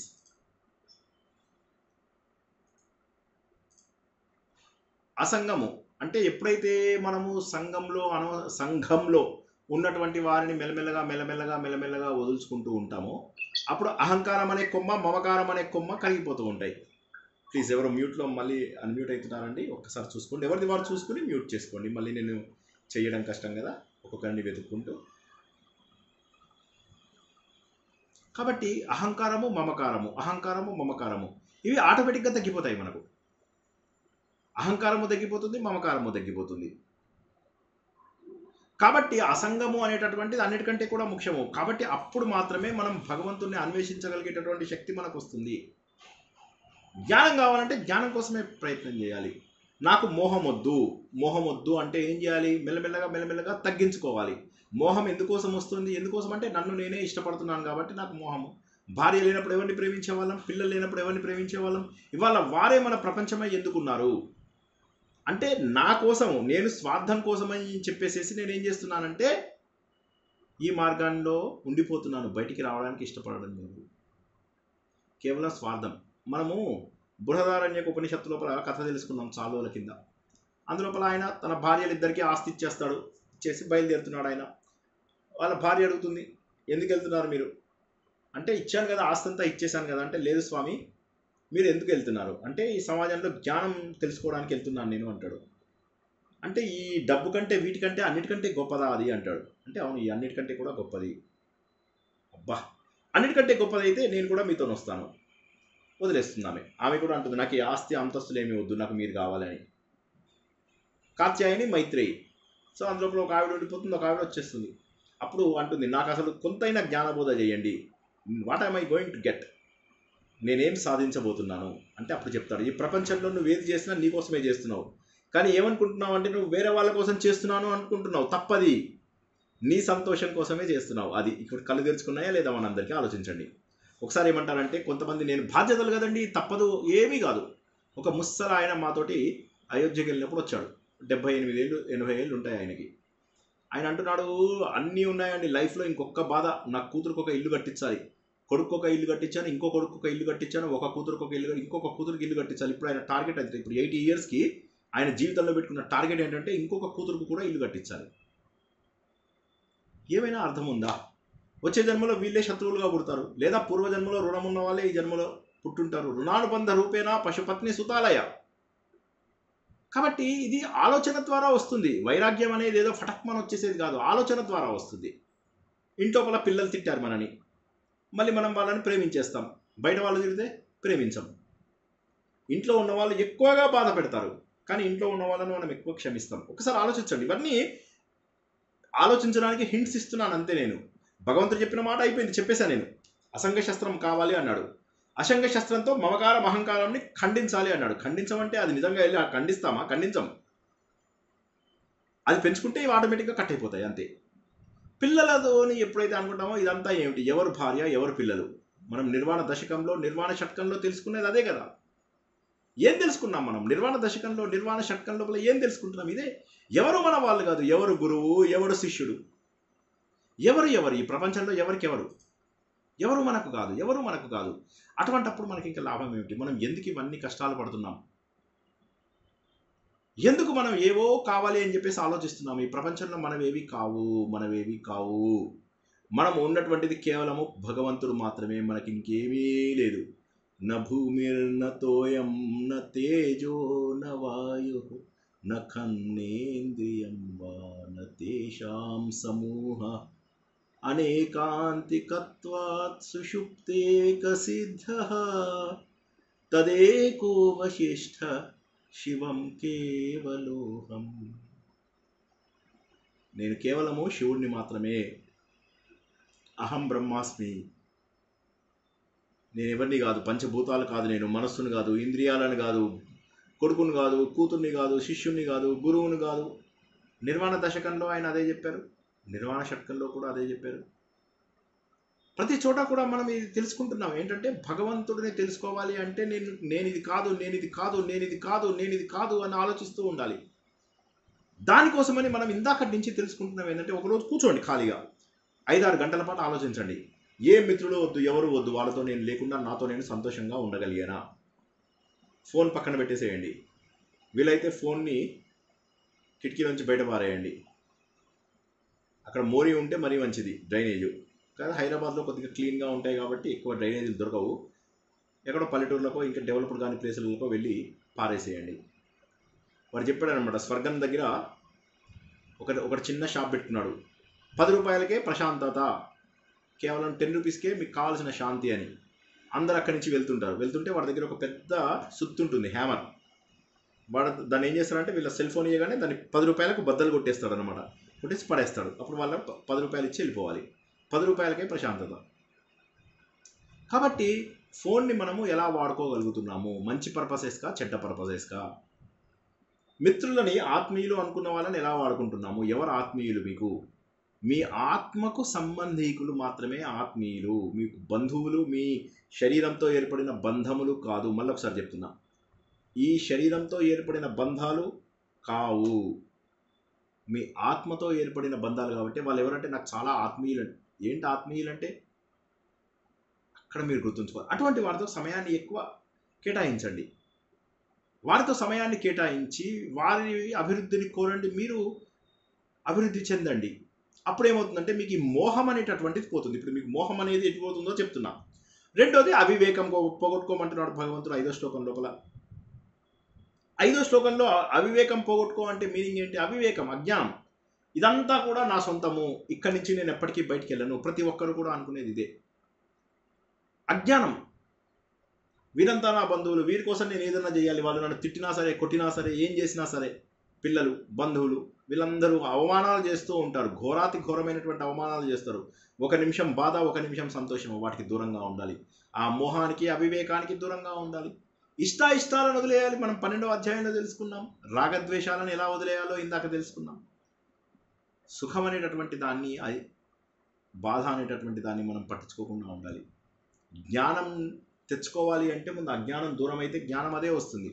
జ్ఞానం ఏంటంటే ఈ ప్రపంచం అంతా కూడా అసత్యము, అలా కాదండి, కళ్ళు తెరిస్తే కనిపిస్తుంది కదా. అవును, రేపు కళ్ళు మూసుకున్న రోజు కనిపిస్తుందా? కనిపించదు. డీప్ స్లీప్లో ఉన్నప్పుడు భగవంతుడు కనిపిస్తున్నాడా? కనిపించటం లేదు. కాబట్టి ప్రపంచంలో ఉన్నటువంటి ఏ వస్తువు మనకు కనిపించడం లేదు నిద్రపోయినప్పుడు. కనీసం మనము కూడా కనిపించినటువంటి స్థాయికి వెళ్తున్నాము డీప్ స్లీప్ లోపల. కాబట్టి ఈ సంసార వృక్షం గురించి మనకు తెలుసుకోవడం సాధ్యం కాదు. కాబట్టి సంఘ వివర్జిత ఉండాలి మనము. సంఘం అంటే ఎవరితో కలవకూడదు, సంఘంతో సంఘం చేయకూడదు, సాంగత్యం చేయకూడదు. చేయకుండా అప్పుడు పరమాత్మను మాత్రమే శరణు పొందుతున్నాను, అప్పుడు మనకు అర్థమవుతూ ఉంటుందన్నమాట. ఓకే, ఇవన్నీ నేను వదిలేయాలి, ద్వంద్వాలు నేను వదిలేసేయాలి, రాగద్వేషాలు మనం ఇవన్నీ చదువుకున్నవే అక్కడ. సమశత్రౌచ మిత్రేచ తథా మానాపమానయో, ఇలాంటివన్నీ కూడా అవివేకం పోగోవాలి. ఇష్టం ఉండకూడదు, అయిష్టం ఉండకూడదు. ఎప్పుడైతే మనము ఒక రిజల్ట్ బాగుంటుంది అని ఎక్స్పెక్ట్ చేస్తామో ఆ రిజల్ట్ రాకపోతే బాధపడతాం. మోడీ గారికి 400 వస్తాయి అనుకున్నాం, రాలేదు, బాధపడతాం. అసలు ఎక్స్పెక్టేషనే లేకపోతే ఏ రకమైనటువంటి బాధ ఉండదు. కాబట్టి ఏంటంటే ఎక్స్పెక్టేషన్స్ ఉండకూడదు. ఇప్పుడు కాంగ్రెస్ 100 సీట్లే వచ్చినా కూడా ప్రపంచాన్ని గెలిచినటువంటి ఆనందం ఉంది. 100 సీట్ల వాడు 100 సీట్లు గెలిస్తే గొప్ప, 240 సీట్లు గెలిచిన వాడు గొప్ప. కానీ 100 సీట్లు గెలిచిన వాడే ఆనందంగా ఉన్నాడు. దానికి కారణం ఏంటంటే వాడి ఎక్స్పెక్టేషన్ తక్కువగా ఉంది. కాబట్టి ఎక్స్పెక్టేషన్స్ని బట్టి కూడా మన జీవితం మారిపోతూ ఉంటుంది. కాబట్టి ఏంటంటే అనవసరమైనటువంటి ఆశలు, అనవసరమైనటువంటి బంధాలు, ఇవన్నీ మనని కిందికి తీసుకెళ్ళిపోతూ ఉంటాయి. ఎందుకంటే ప్రపంచం అంతా కూడా మనం ఇలా చుట్టూరుగా చూడండి, ఎవ్వరు మన ముందున్న వాళ్ళు ఎవ్వరు కూడా చిరకాలం బతుకుతున్న వాళ్ళు లేరు. కర్మ చేసే సమయంలో కర్మ చేయాలి, బాధ్యత చేసే సమయంలో బాధ్యత చేయాలి. మనము ఉత్తర గీత తెలుసుకున్నప్పుడు ఒక మాట తెలుసుకున్నాం. ఉత్తర గీత వచ్చిన తర్వాత ఆ సమయంలో అడుగుతాడు అర్జునుడు, బాబా చాలా ఖాళీగా ఉన్నాము, 30 ఏళ్ళు రాజ్యం చేశాము, పరిపాలించాము, ఇప్పుడు అన్నయ్య రాజసూయాగం చేస్తున్నాడు, బోల్డ్ అంత టైం దొరికింది, నువ్వు ఖాళీగా ఉన్నావు, నేను ఖాళీగా ఉన్నావు, చాలా టైం దొరికింది, మళ్ళీ ఒకసారి భగవద్గీత చెప్పు వింటానంటాడు. దేవుడు అంటాడు, ఇప్పుడు భగవద్గీత చెప్పే సమయం లేదు నాకు, నీకు కూడా అది అవసరం లేదు. అప్పుడు నువ్వు సమాజాన్ని వదిలేస్తే తప్పు, ఇప్పుడు నువ్వు సమాజాన్ని పట్టుకుంటే తప్పు. ప్లీజ్ అందరూ అర్థం చేసుకోవాలి. భగవద్గీతకి ఉత్తర గీతకు తేడా ఏంటి? భగవద్గీత సమయంలో ఏం చెప్పాడంటే భగవంతుడు, నువ్వు కర్మని ఇప్పుడు పట్టుకుంటే వదిలేస్తే తప్పు. ఇప్పుడేమన్నాడు? కర్మను పట్టుకుంటే తప్పు. ఇక అనవసరమైనటువంటి బంధాలలోకి వెళ్ళకు. ఇప్పుడు భగవంతుడి యొక్క తత్వాన్ని గుర్తిస్తూ ఉండు. ఎవరు ఈ భగవంతుడు? భగవంతుడు ప్రపంచాన్ని మొత్తము కూడా ఆయనే ప్రకాశింపజేస్తున్నాడు. సూర్యుడు కానీ, చంద్రుడు కానీ, అగ్ని కానీ, వీళ్ళందరినీ ఎవరైతే నువ్వు స్వయం ప్రకాశం అని అనుకుంటున్నావో వాళ్ళందరినీ కూడా ప్రకాశం చేస్తున్నవాడు ఆయన. నీకు కనిపిస్తున్నటువంటి సూర్యుడు ప్రత్యక్ష భగవానుడు, ఆయన భగవంతుడి యొక్క వెలుగుతోటి నడుస్తున్నాడు. నీకు ఔషధాలు అంటే విటమిన్స్ అండ్ మినరల్స్ ఇస్తున్నటువంటి చంద్రుడు ఎవరైతే ఉన్నాడో ఆయన యొక్క వెలుతురు కూడా భగవంతుడే. నీ అగ్నిలో ఏదైతే శక్తి ఉందో నీకు, ఆ శక్తి కూడా భగవంతుడే. కానీ ఇవేవి కూడా ఆయనను ప్రకాశింపజేయలేవు. ఇవన్నీలో ఉన్నటువంటి ప్రకాశము భగవంతుడే, కానీ ఇవన్నీ కూడా ఆయనను ప్రకాశవంతం చేయలేవు. అక్కడికి నువ్వు వెళ్ళాలని ప్రయత్నం చెయ్యి. దాన్నే పరమపదం అని చెప్పేసి అంటున్నావు. నువ్వు ఎప్పుడైతే జ్ఞానం సంపాదిస్తావో ఆలోచన ద్వారా జ్ఞానం వస్తుంది, ఆలోచన ద్వారా జ్ఞానం వస్తుంది. ఆలోచన ద్వారా జ్ఞానం వచ్చినప్పుడు అజ్ఞానం అంతా కూడా పొరలుగా తెగిపోతుంది. అప్పుడు ఏమవుతుందంటే ఆ పరమాత్మ యొక్క పరంధామాన్ని మనం చేరుకుంటాము. ఆ పరమపదంకు చేరుకున్నటువంటి వాళ్ళు మళ్ళీ ఇక వెనక్కి వచ్చేటటువంటి ప్రసక్తి లేదు. ఇక వెనక్కి రారు. అక్కడికి వెళ్ళిన తర్వాత ఇక మళ్ళీ వెనక్కి రారు. అంటే ఎప్పుడైతే మనము పాప పుణ్యాలని గనక సున్నా చేసుకుంటామో, నిన్న మనం తెలుసుకున్నాము లలిత సహస్రనామం లోపల, ఇలా అగ్గిపుల్ల గీసి అందులో వేస్తే మొత్తం పాపాలన్నీ కరిగిపోతాయి. మామూలుగా అయితే పాపాలు ఎంతో కష్టమైతే తప్ప మనకు పోవు. అటువంటి పాపములు ప్రారబ్ధం అంటే ఏంటి? కొన్ని కోట్ల జన్మలలో మనం చేసుకున్న పాపాలు పుణ్యాలు మన వెంట పడుతూనే ఉంటాయి. ప్రళయం వచ్చినా సరే, మళ్ళీ వినండి జాగ్రత్తగా, ప్రళయం వచ్చినా సరే పాపపుణ్యాలు పోవు. ఎక్కడైతే ఆపుతామో అక్కడి నుంచి మొదలవుతాయి, ఎక్కడైతే ఆపుతామో అక్కడి నుంచి మొదలవుతాయి. కాబట్టి ప్రళయం వచ్చినా సరే అవి మాత్రము పోవు. కాబట్టి ఈ విధంగా ఉన్నటువంటి పాపపుణ్యాలు మనకు కొన్ని కోట్ల జన్మలుగా వస్తున్నటువంటి క్యుములేటివ్ పాపములు ఏవైతే ఉన్నాయో వాటిని సంచితము అంటారు. కొన్ని కోట్ల జన్మలలో కూడబెట్టుకున్నటువంటి పాపములు సంచితము. అందులో ఈ జన్మలో మనం అనుభవించగలిగే కొన్ని పాపములు ప్రారబ్ధము, అవి అనుభవించక తప్పదు. భగవంతుడు కూడా వాటిని మన నుంచి దూరం చేయలేడు. కాబట్టి ఈ జన్మలో కొత్త పాపములు చేయకూడదు. కొత్త పాపములు చేస్తే అవన్నీ కూడా మళ్ళీ ఈ సంచిలో చేరుతాయి. కాబట్టి ఏంటంటే ఈ సంచిని ఎప్పుడూ నింపుకుని రెడీగా ఉంచుకుంటున్నాం. కాబట్టి సంచితము, ప్రారబ్ధము, ఆగామి. సంచితం, ప్రారబ్ధం, ఆగామి. కానీ ఎప్పుడైతే ఈ సంచిలో ఉన్న వాటిలో కొద్దిగా ఈ జన్మలో అనుభవిస్తున్నాం. సంచిలో 2 లక్షల రూపాయలు ఉన్నాయి. ఈ జన్మకు 10,000 అనుభవిస్తున్నా నేను. 5,000 పాపాలు, 5,000 పుణ్యాలు. ఈ జన్మ లోపల కొత్త పాపాలు చేసుకుంటున్నా. వీడినో మాట అన్నాను, వాడినో మాట అన్నాను, వాడినో మాట అన్నాను, 1,00,000 రూపాయల పాపం చేసుకున్నా. దేవుడు 5,000 అనుభవించరా అని చెప్పి పంపిస్తే 10,000 అయిపోతే బాగుంటుందని కూడా తీరా చూస్తే 1,00,000 కొత్త పాపాలు చేసుకుని అవన్నీ సంచిలో వేసుకున్నా. ఎప్పుడైతే 1,00,000 రూపాయలు మళ్ళీ సంచిలో వేసుకున్నానో మళ్ళీ దాన్ని అనుభవించడానికి మళ్ళీ ఒక జన్మలో 10,000 కంటే ఎక్కువ అనుభవించలేము. ఎందుకంటే మన వయస్సు తగ్గిపోతుంది కాలక్రమేణా. అప్పుడు పశువుల జన్మలు ఎత్తాలి. పశువుల జన్మలు ఎత్తితే ఏమవుతుందంటే కొత్త పాపాలు చేసుకునే అవకాశం ఉండదు. ఎందుకంటే వాటికి ఫ్రీ విల్ ఉండదు. మనుషులకు మాత్రమే ఫేట్ అండ్ ఫ్రీ విల్ ఉంటుంది, ప్రారంధము, సంకల్పము. పశువులకు ఉండదు. కాబట్టి పశువుల జన్మలు ఎత్తాలి, నీచ జన్మలు ఎత్తాలి. కాబట్టి ఆ పరమాత్మ ఎవరైతే సూర్యుడితో, చంద్రుడితో, అగ్నితో వెలుతురు తెప్పించుకోలేడో, అంటే తనే స్వయం ప్రకాశం. మనకు తెలిసిన స్వయం ప్రకాశమైనటువంటి సూర్యుడు నిజంగా స్వయం ప్రకాశం కాదు. సూర్యుడిలో ఉన్నటువంటి ప్రకాశమే ఆ భగవంతుడు. భగమండే అంటారు. భగ అంటే సూర్యుడు, భగ అంటే భగవానుడు, భగ అంటే ప్రకాశము, భగ అంటే ఐశ్వర్యం, భగ అంటే కీర్తి, భగ అంటే యశస్సు, భగ అంటే లక్ష్మి. ఇలా రకరకాల అర్థాలు ఉన్నాయి. కాబట్టి ఆ భగవానుడు అత్యంత శక్తివంతుడు అనేటటువంటి సత్యాన్ని గుర్తించాలి. ఎందుకు గుర్తించాలో తెలుసా అర్జున? ఎందుకంటే ఈ ప్రపంచంలో ఉన్న ప్రతిదీ కూడా నేనే. మమైవాంశో జీవలోకే జీవభూత సనాతన మనశ్షష్టానింద్రియాని ప్రకృతి స్థాని కర్షతి. ఓ అర్జున, ఈ ప్రపంచంలో ఉన్న ప్రతి ఒక్కటి నేనే. ఇప్పుడు అసలు సీక్రెట్ చెప్పాడు భగవంతుడు. ఇప్పటి వరకు కూడా అర్జునుడు ఎన్నో విషయాలు తెలుసుకుంటున్నాడు. ఏది చేయాలి, ఇదే చేయకూడదు, ఎలా ఉండాలి, ఎలా ఉండకూడదు, శరీరం ఏంటి, క్షేత్రం ఏంటి, క్షేత్రజ్ఞుడు ఏంటి, త్రిగుణాలు ఏంటి, అన్నీ తెలుసుకున్నాడు. ఇప్పుడు భగవంతుడు అసలు సీక్రెట్ చెప్తున్నాడు. ఈ ప్రపంచంలో ఉన్న ప్రతి ఒక్కటి కూడా నా అంశే.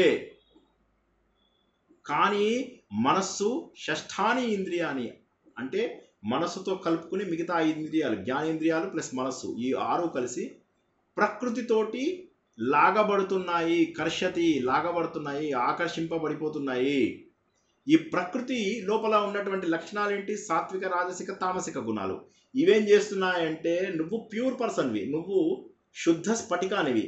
నీ దగ్గర ఏ రంగు పెడితే ఆ రంగు కనిపిస్తుంది. ఇది నిన్నేం చేస్తున్నాను, నీ గుణాలని వాడుకుంటూ నీ పంచ ఇంద్రియాలు, మనస్సు నా వైపు లాక్కుంటున్నాను. దేని వైపు? ప్రకృతి వైపు. ప్రకృతి వైపు లాగేసరికి ఏమవుతుందంటే ఆ ప్రకృతిలో పడిపోయి భగవంతుడిని మర్చిపోతున్నావు. కానీ నువ్వు నా అంశవి, నువ్వు నాతో పాటే ఉన్నవాడివి. నా నుంచి దూరం అయ్యావు. ఒక మహా అగ్నిలోంచి చిన్న చిన్న అగ్ని కణాలు అటు ఇటు పడిపోయిన వాటిని ఎవడు పడితే వాడికి ఇష్టం వచ్చినట్టుగా వాడుకుంటున్నాడు. కానీ అర్జున, నువ్వు నా లోపల అంశవు. అంటే అర్జున అంటే నరాని ఇక్కడ. ఓ అర్జున అంటే మనందరికీ చెప్తున్నాడు భగవంతుడు అర్జునుడి నెపంతోటి. కాబట్టి మీరందరూ కూడా నా యొక్క అంశ. ఎందుకంటే నేను సనాతనమైనటువంటి వాడిని, ఎప్పుడూ ఉండేటటువంటి వాడిని. నాకు మరణము, ఆది, అంతము ఏమీ ఉండదు. వికారములు లేనివాడిని, అంటే ఏ విధమైనటువంటి మార్పులు రానటువంటి వాడిని. కాబట్టి ఈ సనాతనమైనటువంటి నాలో ఉన్న అంశనే మీ అందరి లోపల ఉంది. కానీ మీరందరూ అది గుర్తించకుండా మీలో ఉన్నటువంటి భావాలు, సాత్విక, రాజసిక, తామసిక గుణాలని ప్రకృతిలోంచి ఇంద్రియాల ద్వారా పట్టుకోవడంతో అయిపోయింది. మళ్ళీ ప్రకృతి లోపల వశమైపోవడం వల్ల మీరు అందరూ కూడా నన్ను గుర్తించలేకపోతున్నారు. కాబట్టి ప్రతి వ్యక్తి కూడా గుర్తించాలి ఏంటంటే అహం బ్రహ్మాస్మి. శంకరాచార్య ఏం చేశారు? ఆయన ఇండియా మొత్తం తిరిగారు. తూర్పు ప్రజ్ఞానం బ్రహ్మ, పూరి లోపల. తర్వాత దక్షిణం శృంగేరికి వచ్చారు, అహం బ్రహ్మాస్మి, ఋగ్వేదం, యజుర్వేదం. ఇక ద్వారకకు వెళ్ళారు, సామవేదంలో ఉన్నటువంటి ఒక వాక్యం తత్వమసి. బద్రీకి వెళ్ళారు, జోషిమఠ్ లోపల అయమాత్మ బ్రహ్మ 4 మహావాక్యాలను ఆయన రాసిపెట్టారు. ఓ జీవుడా, నువ్వు భగవంతుడు స్వరూపుడవు. నీకు భగవంతుడికి ఏ విధమైనటువంటి తేడా లేదు. ఆ సత్యాన్ని తెలుసుకోవడం కోసమే నీ జీవితం. కొంత సాధన చెయ్యి. ఆ సాధనకి భగవంతుడు దొరుకుతాడు. నువ్వే భగవంతుడు స్వరూపుడివి. అహం బ్రహ్మాస్మి, తత్వమసి. ప్రకృష్టమైన జ్ఞానమే బ్రహ్మ. ప్రజ్ఞానం బ్రహ్మ. గొప్పదైనటువంటి జ్ఞానము భగవంతుడి యొక్క జ్ఞానము, నీ యొక్క జ్ఞానము, అదే ప్రజ్ఞానము. ప్రజ్ఞానం బ్రహ్మ. ప్రజ్ఞానం బ్రహ్మ. ప్రకృష్టమైన గొప్పదైనటువంటి జ్ఞానమే బ్రహ్మ.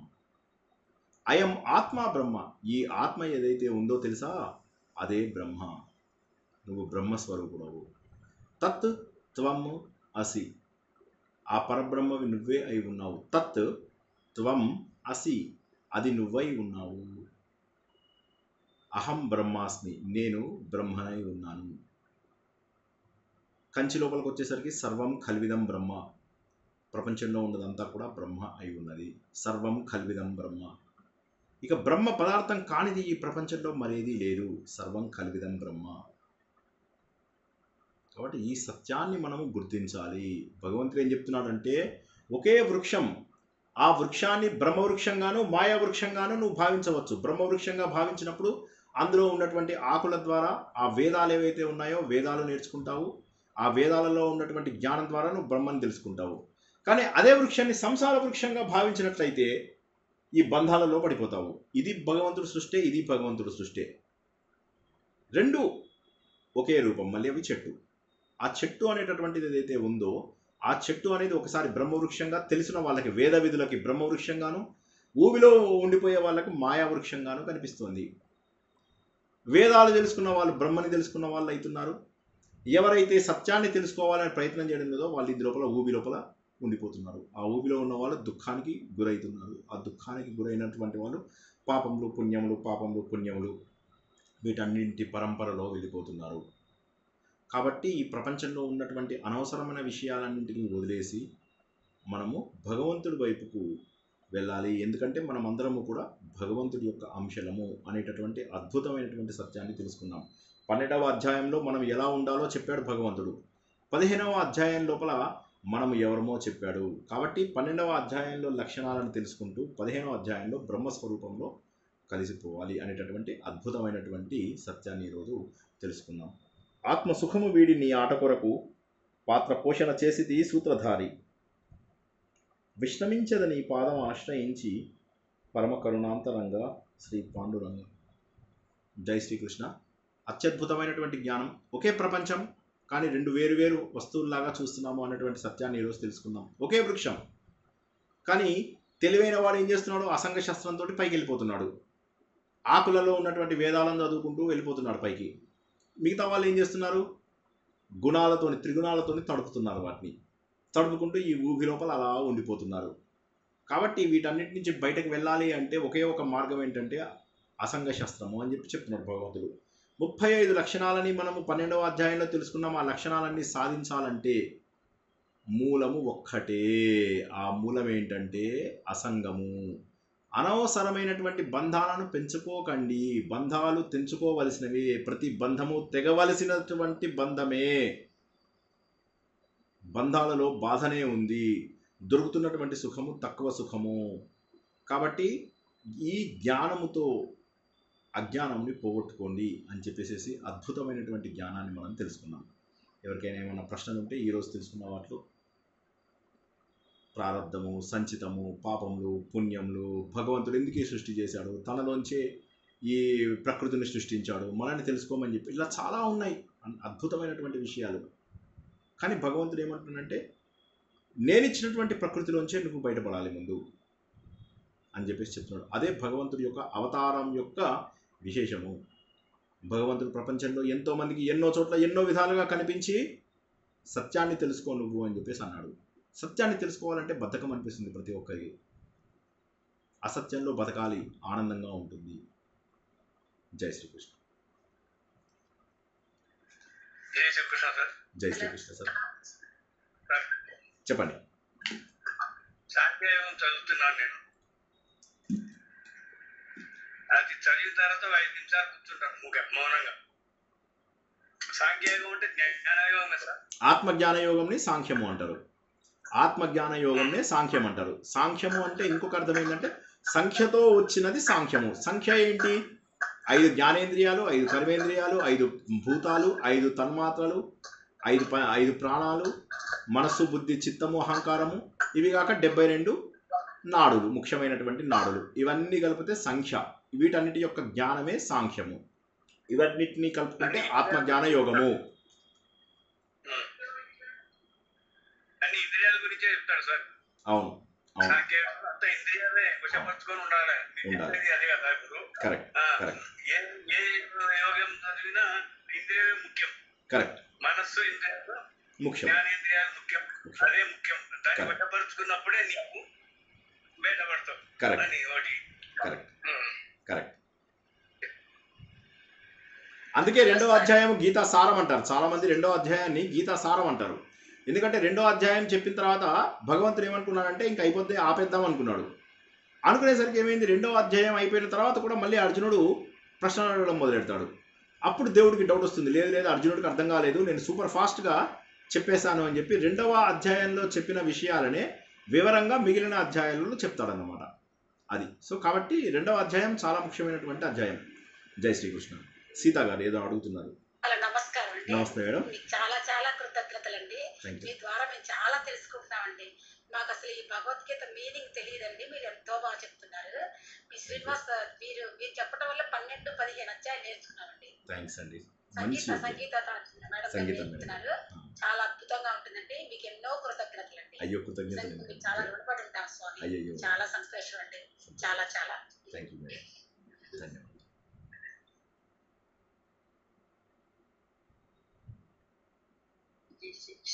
జై శ్రీకృష్ణ. అదే కోతి పల్లీలు చెప్తాను. మంకీ ట్రాపింగ్ అంట కదా. కోతిది monkey trapping. Sorry, monkey trapping అంట కదా. Monkey trapping. Correct, correct. అవును, అవును, మంకీ ట్రాపింగ్. అవును, అవును.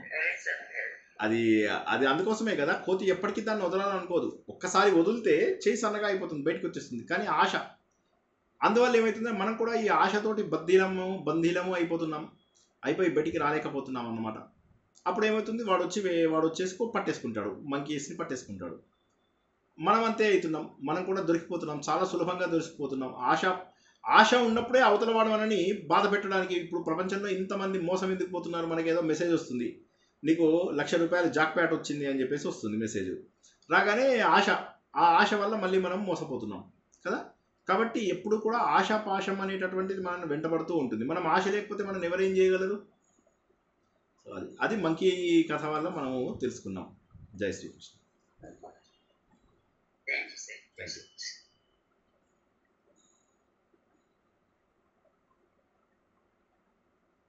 ఇంకా ఎవరికైనా అర్థం కాని విషయాలు మొహమాటం లేకుండా అడగండి. ఎందుకంటే కొత్తగా వచ్చిన వాళ్ళు కూడా ఎవరైనా ఉంటే కూడా అడగండి. ఏమన్నా పాయింట్ అర్థం కాకపోతే కొంతమందికి రివిజన్ అవుతుంది, కొంతమందికి తెలుసుకున్నట్టుగా అవుతుంది. శ్రీకృష్ణ అండి. జై శ్రీకృష్ణ. నమస్తే మేడం. నేను ఇవాళ మీరు వింటున్నానండి. చాలా బాగుంది. అసలు తెలియని విషయాలు చాలా తెలిసినాయి అండి. చాలా మనసు ప్రశాంతంగా ఉంది ఇవాళ. అర్థమైందా? ఏమన్నా ప్రశ్నలు ఉన్నాయా? లేదండి, అర్థమైందండి. బాగుందండి. అందరికి వినడానికి కూడా ఫ్రీగా ఉన్నట్టుగా చెప్తున్నారు మీరు. ఇంకా సులభంగా అర్థమయ్యేట్టుగా చెప్తున్నారు. Correct, correct. భగవంతుడు కూడా సులభంగానే చెప్పాడు. కాకపోతే ఏమైందంటే తర్వాత వచ్చేసి దాన్ని గ్రాంథిక భాషలో మార్చేసి ఎవరికి అర్థం కాకుండా దాన్ని కేవలం పారాయణ గ్రంథంగా వదిలేశారు. శ్లోకం చదివేస్తూ ఉంటాం కానీ దానిలో మూలార్థం మనకు అర్థం కాదు. చదివేసామని అనుకుంటాం. కరెక్ట్. జై శ్రీకృష్ణ. జై శ్రీకృష్ణ అండి.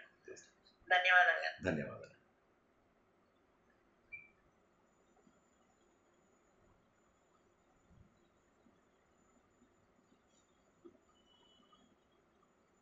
వండర్ఫుల్. అందరికీ కూడా చక్కగా అర్థమైంది. మంచి అధ్యాయము. 7 శ్లోకాలని మనము తెలుసుకోగలిగాము. అతి చిన్న శ్లోకాలు 12వ అధ్యాయం, 15వ అధ్యాయం, కానీ ఎంతో జ్ఞానం మనకి ఇందు లోపల దొరుకుతుంది. కాబట్టి ఈ అధ్యాయాలను ఎప్పటికీ కూడా ఎవరో వదలకండి. ఈ 2 అధ్యాయాలు చదివితే మనకు జీవితంలో కావాల్సినటువంటి జ్ఞానం అంతా కూడా మనకు లభిస్తుంది అన్న విషయాన్ని గుర్తుంచుకోండి. మనకి ఇంకా వేరే అధ్యాయాలు ఏవి మనం నేర్చుకుంటాము, అన్నీ చేస్తాము, కానీ అసలు సారం అంతా ఇక్కడ ఉన్నది. ఆ సారంని మనం వదలకూడదు. 12, 15 అధ్యాయాల్లో తెలిసినటువంటి సారం మనం జీవితంలో ఎప్పుడు ఉంచుకోవాలి. 15వ అధ్యాయము ఋషికేశ్ లోపల మీరు ఏ ఆలయాలకు వెళ్ళినా, ఏ ఆశ్రమాలకు వెళ్ళినా అక్కడ మీకు 15వ అధ్యాయం పూర్తిగా అందే భోజనం కూడా ముట్టుకోవడానికి వీల్లేదు. ఇంత గొప్ప అధ్యాయం భగవంతుడు ఎన్ని రూపాలలో మనకు విభూతి యోగంలో తెలియజేశాడో అదంతా కూడా ఇక్కడ ఈ ఒక్క అధ్యాయంలో సమ్మరీలో మొత్తం మనం తెలుసుకుంటాం. తర్వాత భగవంతుడు ఎలా ఉన్నాడు, ఏమేం చేస్తున్నాడు, ఎలా అయ్యాడు, మన శరీరంలో ఉన్నాడు, మన ఆహార రూపంలో ఉన్నాడు, ఆహారం తిన్న తర్వాత దాన్ని అరిగించేది కూడా భగవంతుడే, దానికి కావలసినటువంటి శక్తి మనకు ఎలా ఇచ్చాడు. ఇలాగా భగవంతుడు అనేటటువంటి పురుషోత్తముడిని మనము దగ్గర చేసుకోవడానికి ఈ ఒక్క అధ్యాయము సరిపోతుంది. కాబట్టి 12-15 అధ్యాయాలను ఎప్పటికీ వదలకండి జీవితంలో. జై శ్రీకృష్ణ. హరే కృష్ణ అండి. ఇంకొకటి డౌట్ అండి, అది లలిత సహస్రనామంలో ఒక చోట విషంగ వదతోషిత అని ఒక చోట ఉంటది కదండి. ఓకే, చెప్పండి. విషంగ వదతోషిత, విషంగ వదతోషిత, విసుక్ర ప్రాణహరణ వారాహి వినంత విషంగ వదతోషిత అని కూడా వస్తుంది కదండి. ఆ రెండు కరెక్టేనానండి? నాకు ఇప్పుడు ప్రస్తుతానికి నేను అది చెప్పలేను. అంటే దాన్ని ఎక్కడుందో చూస్తే కానీ మనము అంటే ఎందుకంటే అదే ఆ విషంగము అనేటటువంటిది మీకు చాలా రకాల అర్థాలు ఉన్నాయి. విషంగము అనేటటువంటి విషంగం అనే దానికి మీకు గణపతి దాంట్లో కూడా మీకు వస్తుంది అన్నమాట. సో కాబట్టి మనం లలిత సహస్రనామము మనం తెలుసుకున్నప్పుడు అది తెలుసుకుందాం. అది తెలుసుకున్నప్పుడు మనం తెలుసుకుందాం. లలిత సహస్రనామం ప్రవచనము ఎవ్రీ ఫ్రైడే అవుతుంది. అప్పుడు మనం దాని గురించి తెలుసుకుందాం తప్పకుండా.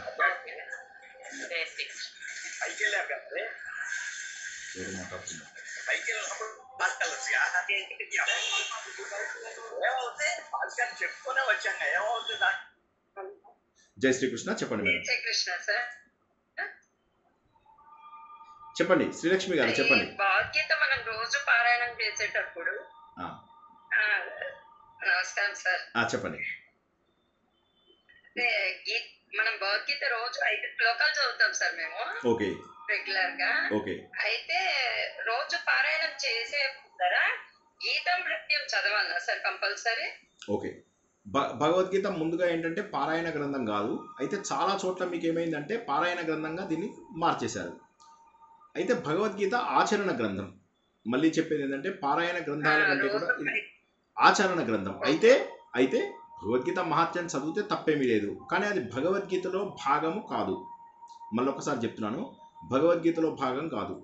గీతామృతమిదం అదేదైతే ప్రారంభమవుతుందో మీకు అది ప్రతిరోజు చదవవలసినటువంటి అవసరం లేదు. అది ఫలశ్రుతి కానీ తర్వాత మీకు ఇది కానీ గీతా మహత్యం కానీ చదవవలసినటువంటి అవసరం లేదు. అయితే రోజు కూడా చదవవలసిన అవసరం లేదు. 12-15 అధ్యాయాలను చదివి వాటి యొక్క భావాన్ని. కానీ భగవద్గీత పారాయణ గ్రంథం కాదు. అది నేను ఇందాక చెప్పింది అదే కదా, దీన్ని పారాయణ గ్రంథంగా మార్చేశారు. కానీ యాక్చువల్గా ఇది ఆచరణ గ్రంథం. భగవద్గీత అనేది ఆచరణ గ్రంథం. మామూలుగా ఇంట్లో భగవద్గీత ఉండాలి అంటారు కదా సార్, భగవద్గీత ఇంట్లో ఉండాలి ఖచ్చితంగా అంటారు. అవును, ఎందుకంటారు? ఎందుకంటే ఆచరించడం కోసం. లలిత పారాయణం చదువుతాం కదా. అవును, అవి కూడా మనకు ఏంటంటే వాటిని ఆచరించడం. అది చదవడం నేర్చుకోవాలి అనే ఉద్దేశంతో చదవడం రావాలి అనే ఉద్దేశంతో రోజు ఒక 5 శ్లోకాలు చదవడం మొదలు పెట్టాను సార్. అవును, అంటే ఎక్కడైనా నేర్చుకుని చదవండి. నేర్చుకుని చదవండి. మేము నేర్చుకుంటున్నాం కాబట్టి డైలీ చదవాల్సిన అవసరం లేదా? భగవద్గీత ఎప్పుడైనా చదువుకోవచ్చు. మీరు ఏ క్షణంలో అయినా ఏ పరిస్థితిలో ఉన్నా కూడా, నిద్రపోయి మీరు మంచం మీద పడుకుని చదివినా కూడా తప్పలేదు. మానసికంగా చేసిన ఏ పూజ కూడా మీకు తప్పు ఉండదు. అయితే మీరు దాన్ని పారాయణ రూపం లోపల చేయాలంటే చక్కగా శుభ్రంగా ఉన్న సమయం లోపల పారాయణం చేయడం మంచిది. అయితే ముందు వెంకటేశ్వర స్వామిని చదవాలా లేకపోతే గణపతిని చదవాలా అటువంటివి ఏమీ లేవు. మనం డైరెక్ట్గా ఇక్కడ గుర్తుంచుకోవాల్సింది ఏంటంటే భగవద్గీత అనేది ఆచరణ గ్రంథం కాబట్టి మనకు ఉచ్చారణ కోసం ఎన్నిసార్లు చదివినా తప్పులేదు. ఇప్పుడు లలిత సహస్రనామం అలా కాదు. మీరు లలిత సహస్రనామం బాగా నోటికొచ్చి ఉచ్చారణ బాగా వచ్చిన తర్వాత మాత్రమే. అయినప్పటికీ కూడా లలిత సహస్రనామం ఇప్పుడు ఈ మూడింటిలో భగవద్గీత, విష్ణు సహస్రనామము, లలిత సహస్రనామము, ఇందులో అన్నిటికంటే కూడా కొద్దిగా నియమబద్ధంగా చేయాల్సినటువంటిది లలిత. ఎందుకంటే లలిత లోపల శబ్ద రూపం లోపల ఎక్కువ శక్తి ఉంటుంది కాబట్టి లలిత సహస్రనామం చాలా గొప్పది. దానికి మటుకు ఉచ్చారణ అవి ఇవి చాలా యాక్యురేట్గా ఉంటూ దాన్ని భావిస్తూ దాన్ని చేస్తే చాలా శక్తి వస్తుంది. తర్వాత వచ్చేది విష్ణు సహస్రనామము. తర్వాత పారాయణం రూపంలో చేయగలిగేటటువంటిది ఉచ్చారణకు ఉపయోగపడేది మనకు 12-15 అధ్యాయాలు. అయితే భగవద్గీత మొత్తము కూడా చాలా వరకు అనుష్ఠుప్ ఛందస్సులోనే ఉంటుంది కాబట్టి పారాయణం చేస్తే మీకు చాలా మంచిది. అంటే మీకు ఏమవుతుందంటే స్పష్టత వస్తూ ఉంటుంది, ఏం జరిగింది అనేది తెలుస్తూ ఉంటుంది. ఇప్పుడు మనం ఏం చేస్తున్నాము, 1వ అధ్యాయం నుంచి ప్రవచనాలు కూడా ప్రారంభించుకుంటున్నాం. కాబట్టి ప్రతి అధ్యాయంలో మనం ఏం జరిగింది, అసలు భగవద్గీత ఎందుకు నేర్చుకోవాల్సి వస్తుంది, ఇవన్నీ కూడా తెలుసుకుంటాం. కాబట్టి పారాయణ వివరణ రెండు ప్యారలల్గా వెళ్తూ ఉన్నాయి. ఇప్పుడు మనకు పారాయణం వివరణ, పారాయణము సంగీత గారు, ఇటు వివరణ నేను నేర్పిస్తున్నాను. ఆచరణ మీరు చేయాలి. అంటే మీరంటే మనమంతా కూడా ఆచరణ చేయాలి. అట్లా జై శ్రీకృష్ణ. తప్పకుండా మీకు తోచిన సమయంలో చదవండి. ఎటువంటి నిషిద్ధము లేదు. ప్రతిరోజు గీతా మహాత్యం చదవలసినటువంటి అవసరం లేదు. ఒక్కసారి కూడా చదవవలసిన అవసరం లేదు. చదవండి. దేవుని దగ్గర కూర్చున్నప్పుడే రోజు ఒక 5 శ్లోకాలు చదువుతాను సార్. మామూలు బయట కాదు, దేవుని దగ్గర కూర్చున్నప్పుడే రోజు ఒక 5 శ్లోకాలు. అది స్వర్గ చాలా ఏళ్ళ నుంచి అట్లా అలవాటు అయింది. కానీ ఉచ్చారణ సరిగ్గా లేదు అని చెప్పేసి కాకుండా ఆన్లైన్ క్లాస్ సంగీత మేడం చెప్తున్నారని తెలియంగా జాయిన్ అయ్యాను అట్లా. కానీ బాగుంది సార్, మీరు చెప్తుంటే ప్రతిసారి జాయిన్ అవుతున్నాం, తింటున్నాం, అదేదో కొత్తగా విన్నట్టే ఉంది. మీరు ఇందాక మీరు చెప్పే దాంట్లో ఏదైనా వస్తువులు మన ఎంబడి రావు, కానీ మనం అలా కొంటాము, దాన్ని కర్మ కిందికి వస్తుంది అంటున్నారు కదా సార్. మళ్ళీ ఇప్పుడు మనం ప్రతి ఒక్క వస్తువు మీద ఆకాంక్ష ఉంటది. మనం ఉన్నన్ని రోజులు దాన్ని ఏదో విధంగా వాడుకుంటాం, అంటాం, కొంటాము, చేస్తాము. మళ్ళీ మనం పోయేటప్పుడు అవి వేస్ట్ కరెక్టే, కానీ ఇంట్లో వదిలేతే అవి మనం రావు అని చెప్పి కొనకుండా అయితే ఉండలేం కదా సార్. మంచి ప్రశ్న. వయస్సును బట్టి ఎన్ని కొనాలి అనేది మనకు అవసరం. అంటే ఇప్పుడు ఉదాహరణకి ఒక వ్యక్తి వయస్సు 25 ఏళ్ళ నుంచి 40 ఏళ్ళు 45 ఏళ్ళు అనుకోండి, వస్తువులు కొనుక్కోవాలి అని అనిపించడంలో తప్పలేదు. మనం మొదట్లో కూడా తెలుసుకున్నది అదే ఏంటంటే, జీవితంలో మొదటి 25 ఏళ్ళు ధర్మంగా ఎలా ఉండాలి అని చెప్పి తెలుసుకుంటాము. తర్వాత 25 నుంచి సుమారుగా 50-55 ఏళ్ళ వరకు మనం ఏంటంటే జీవితంలో కావలసినవన్నీ కొనుక్కుంటూ, బంగళాలు కావచ్చు, కార్లు కావచ్చు, ధర్మబద్ధమైనటువంటి ఆదాయము, ధర్మబద్ధమైనటువంటి ఖర్చు చేస్తాము, తప్పులేదు. కానీ తర్వాత భగవంతుడు ఏమంటున్నానంటే, అప్పుడు వాటిపైన నీకు బోర్ కొట్టాలి, బోర్ కొట్టి దూరం అవ్వాలి అంటాడు. అయితే 70 ఏళ్ళు వచ్చినా కూడా బోర్ కొట్టలేదు అనుకోండి, అప్పుడు దేర్ ఇస్ సంథింగ్ ప్రాబ్లం. అక్కడ మనకు పెద్ద సీరియస్ ప్రాబ్లం ఉందని అనుకోవాలి మనం. There is some serious problem. అక్కడ ఏమవుతుందంటే, నాకు 50 ఏళ్ళ తర్వాత కూడా వస్తువులు కొనుక్కోవాలి, కార్లు కొనుక్కోవాలి, బంగ్లాలు కొనుక్కోవాలని ఉంది అంటే, ఇప్పుడు మనకి ఏమన్నాడు ఫస్ట్ శ్లోకంలోనే, విషయ ప్రవాలాహ, విషయములు అనేవి ఇలా ప్రవాల అంటే ప్రసరించిపోయి ఉన్నాయి. ఫస్ట్ శ్లోకంలోనే ఏమన్నాడు. సో కాబట్టి ఏమవుతుందంటే, మనకు ఈ కోరికలు పెరిగిపోతూ ఉంటాయి. వాటికి అగ్నికి ఆజ్యం పోసినట్టుగా వాటిని పెంచుకుంటూ ఉండకూడదు. కోరికలను తగ్గించుకోవాల్సిన వయసు 50 వరకు, 50 తర్వాత. 50 వరకు పర్వాలేదు, నియమబద్ధంగా ధర్మబద్ధంగా కావాల్సినవి కొనుక్కోవడం తప్పలేదు. కానీ 50 ఏళ్ళ తర్వాత తగ్గించుకోమని చెప్పి చెప్తున్నాడు భగవంతుడు. భగవంతుడు చెప్పేది 15 ఏళ్ళ పిల్లలకి చేయమని చెప్పట్లేదు, ఇది 50 ఏళ్ళ పిల్లలకి చెప్తున్నాడు. 15 ఏళ్ళ పిల్లలకి మంచిగా కొత్త ఉద్యోగంలో మంచిగా రావాలి, చక్కగా చదువుకోవాలి, చక్కగా సంపాదించుకోవాలి, కొత్త కారు కొనుక్కోవాలి, కొత్త బంగ్లా కొనుక్కోవాలి, నా పైన నేను నిలబడాలి, ఇవన్నీ కోరుకోవడంలో ఏ తప్పు లేదు. కానీ 50-55 ఏళ్ళు వచ్చిన తర్వాత కూడా తగ్గాలి. జనరల్గా తగ్గుతాయి. ఇప్పుడు నా మిత్రుడికి ఆ బెల్లం గవ్వలు అని చెప్పి దొరుకుతాయి అన్నమాట. అవి ఆ బెల్లం గవ్వలు నేను ఇప్పుడు ఇస్తూ ఉంటాను. ఇస్తుంటే వాడు తింటాడు. నాకు చాలా ఇష్టం, ఇవి తప్ప మా ఇంటి దగ్గర అన్నీ దొరుకుతాయి, నాకు ఇవి ఒక్కటి తెచ్చివ్వు అంటాడు. నేను వనస్థలిపురం వెళ్ళినప్పుడల్లా వాడికి అది తెచ్చిస్తూ ఉంటాను.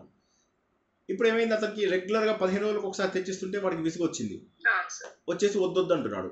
సో అదే విధంగా మనకు జీవితంలో సుఖాలు కూడా బోర్ కొట్టాలి.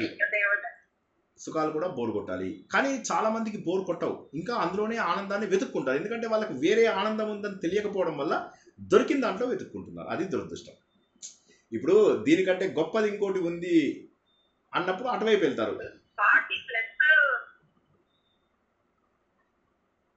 40 అని కాదు, 50 వరకు సంపాదించుకోవచ్చు. తగ్గాలి కానీ కొంతమందికి తగ్గదు. వస్తుంది కానీ మనకు దారి, నాకు తెలిసిన వరకు 40 తర్వాత డిఫరెంట్ తెలిసినాయి సార్ నాకు. అవును కానీ చాలా మందికి తెలియదు. కొనే దాంట్లో అనుకోండి, తినే దాంట్లో అనుకోండి, భగవంతుడిని ధ్యానం చేసే దాంట్లో అనుకోండి, డిఫరెన్సెస్ ఉంటాయి సార్ కొద్దిగా. అవును ఉంటాయి ఉంటాయి ఖచ్చితంగా ఉంటాయి. తర్వాత పిల్లల మీద కూడా మీరు అంటే ఆ బంధం మీద తగ్గించుకోవాల. బంధం అనేది అంటే మన పిల్లలు అనుకోండి, తల్లిదండ్రులు అనుకోండి, వాళ్ళ మీద బంధం కొంచెం తగ్గుతుంది అని అంటారు, కానీ అది తగ్గడం లేదు సార్. కొంచెం పిల్లలు బాధపడినా, నాన్నవాళ్ళు బాధపడినా, అమ్మ వాళ్ళు బాధపడినా మనకు ఆటోమేటిక్ గా బాధ పెరిగిపోతుంది, కానీ తగ్గడం అనేది లేదు సార్. భగవంతుడు చెప్పేది కూడా అక్కడే. ఏమైతుందంటే మనకు మన పిల్లల తర్వాత మనవాళ్ళు, మనవరాళ్ళు, తర్వాత చాలా మందికి బాధ్యతలుగా కూడా తీసుకుంటారు. ఇప్పుడు చాలా మంది ఏమంటారంటే మనవాళ్ళు మనవరాళ్ళని పెంచే బాధ్యత కూడా వాళ్ళ మీద పెట్టుకుంటారు. వాళ్ళు ఏమంటారు, ఇప్పుడు నా కొడుకు కోడలు ఉద్యోగానికి వెళ్తారు, నా కూతురు వాళ్ళు ఉద్యోగానికి వెళ్తారు, నా మనవరాళ్ళని ఎవరు చూస్తారు? వాళ్ళని నేను చూడకపోతే సమాజంలో వాళ్ళు చెడ్డవాళ్ళు అయితే ఎవరి బాధ్యత అంటే ఏమీ లేదు. మీ బాధ్యత కాదు, మనవరాళ్ళని పెంచేది మీ బాధ్యత కాదు. పెంచినప్పుడు ఎంత ప్రేమ వస్తుందో తెలుసా? ఆ ప్రేమను ఆఫ్టర్ ఆల్ ఒక రోడ్డు మీద కుక్క పిల్లని తెచ్చి పెంచుకుంటేనే దాన్ని వదులుకోలేము. అలాంటిది మళ్ళీ కొత్త బంధాన్ని పెంచుకుని అయ్యో ఏమిటి. నేను చెప్పాను ఇది ఒక కథ. మా ఇంటి దగ్గర ఒక ఆవిడ ఆధ్యాత్మికంగా బాగా ఎదిగిపోయింది, పోయి శుభబ్రహ్మాష్టవాల్లో జాయిన్ అయిపోయారు ఆవిడ. తర్వాత ఆవిడ వెనక్కి వచ్చారు, ఎందుకు కూతురు పెళ్లి చేయడం కోసం అని చెప్పి, తప్పదు కాబట్టి వెనక్కి వచ్చారు. వెనక్కి వచ్చి కూతురుకు పెళ్లి చేశారు. చేసిన తర్వాత 1 year లోపల పిల్లాడు కూడా పుట్టాడు. పుట్టిన తర్వాత మరి కూతురుకి సపోర్ట్ చేసే దీనికోసం ఆవిడ ఉండిపోయింది కూతురుతోటి. ఇంకా మళ్ళీ ఆవిడ ఆశ్రమానికి వెళ్ళలేదు. ఆ మనవాన్ని పెట్టుకుంటూ అన్ని పుస్తకాలు పక్కకు పారేసింది. జీవితంలో మళ్ళీ పతనం అయిపోయింది. కాబట్టి పతనం అవడం తేలికే. ఈ బంధాలు నేను ఇంతకుముందు చెప్పినట్టుగా లవకుశులు అలా వాల్మీకి ఆశ్రమంలో తిరుగుతుంటే ఆ లోకల్గా ఉన్న మునులందరూ గోల చేస్తారు, ఇదేంటి ఇప్పుడు మళ్ళీ మేము మళ్ళీ మోహన్లోకి లాగబడుతున్నామని చెప్పి అందరూ బాధపడుతూ ఉంటారు. అదేవిధంగా శకుంతలని చూసినప్పుడు కన్నుడు ఎంత ప్రేమగా పెంచుకుంటాడు, సొంత కూతురు కంటే ఎక్కువగా పెంచుకుంటాడు. ఆమెని దుష్యంతుడి దగ్గరికి పంపించేటప్పుడు ఎంత ఏడుస్తాడు. కాబట్టి తప్పు ఇదంతా. ఎలా వదిలేయాలి? విశ్వామిత్రుడులాగా మేనకలాగా వదిలేసి వెళ్ళిపోవాలి, అంతే. వదిలేసి వెళ్ళిపోవాలి, తప్పదు. ఎందుకంటే అది వదలకపోతే అట్లా అయిపోయింది సార్. ఇప్పుడు మీరు అన్నారు కదా సార్, ఏం చేస్తారు సార్? సారీ సుజాత గారు చెప్పండి మీ ప్రశ్న. అదే జాబ్కి వెళ్తారు అన్నారు కదా, ఏం చేస్తారు సార్ అంటున్నారు. మానేయాలి జాబు, ఒకళ్ళు మానేయాలి ఖచ్చితంగా. పిల్లలు ఎవరిని చూసి అయితే సరే, ఈ వ్యక్తి ఎవరైతే మన వాళ్ళని చూసుకుంటుందో ఆవిడ రేపు చనిపోతే దానికి జవాబు చెప్పండి. ఆ మన వాళ్ళని చూసుకుంటుంది, ఇప్పుడు ఆవిడ చనిపోతే ఏం చేస్తారు? అంటే వాళ్ళు ఏం చేస్తున్నారంటే అప్పుడు ఏమంటున్నారంటే గమ్మత్తైన విషయం ఏంటంటే ఇలాంటి వాళ్ళందరూ నా దగ్గరికి వచ్చి ఎలా వదిలేయమంటారు, మా బాధ్యత అదే అంటున్నారు. నేను ఏం చేయాలి అప్పుడు? రేపు ముని మనవడు పుడతాడు,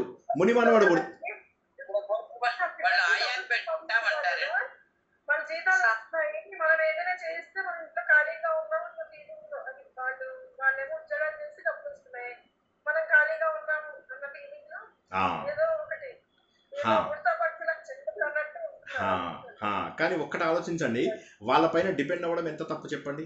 విరాగులమై ఉండుంటే వాళ్ళపైన ఉండేదా? అందుకే కళ్ళు ముందుగా తెరిచినట్లయితే ఇప్పుడు ఆ బాధ్యత ఉండదు. ఇప్పుడు మా అమ్మ ఉంది, నేను 2 సార్లు 3 సార్లు వెళ్తాను అమ్మ దగ్గరికి, ఒక్కసారి వెళ్ళకపోయినా గోల చేసేస్తుంది. ఎందుకంత బంధము?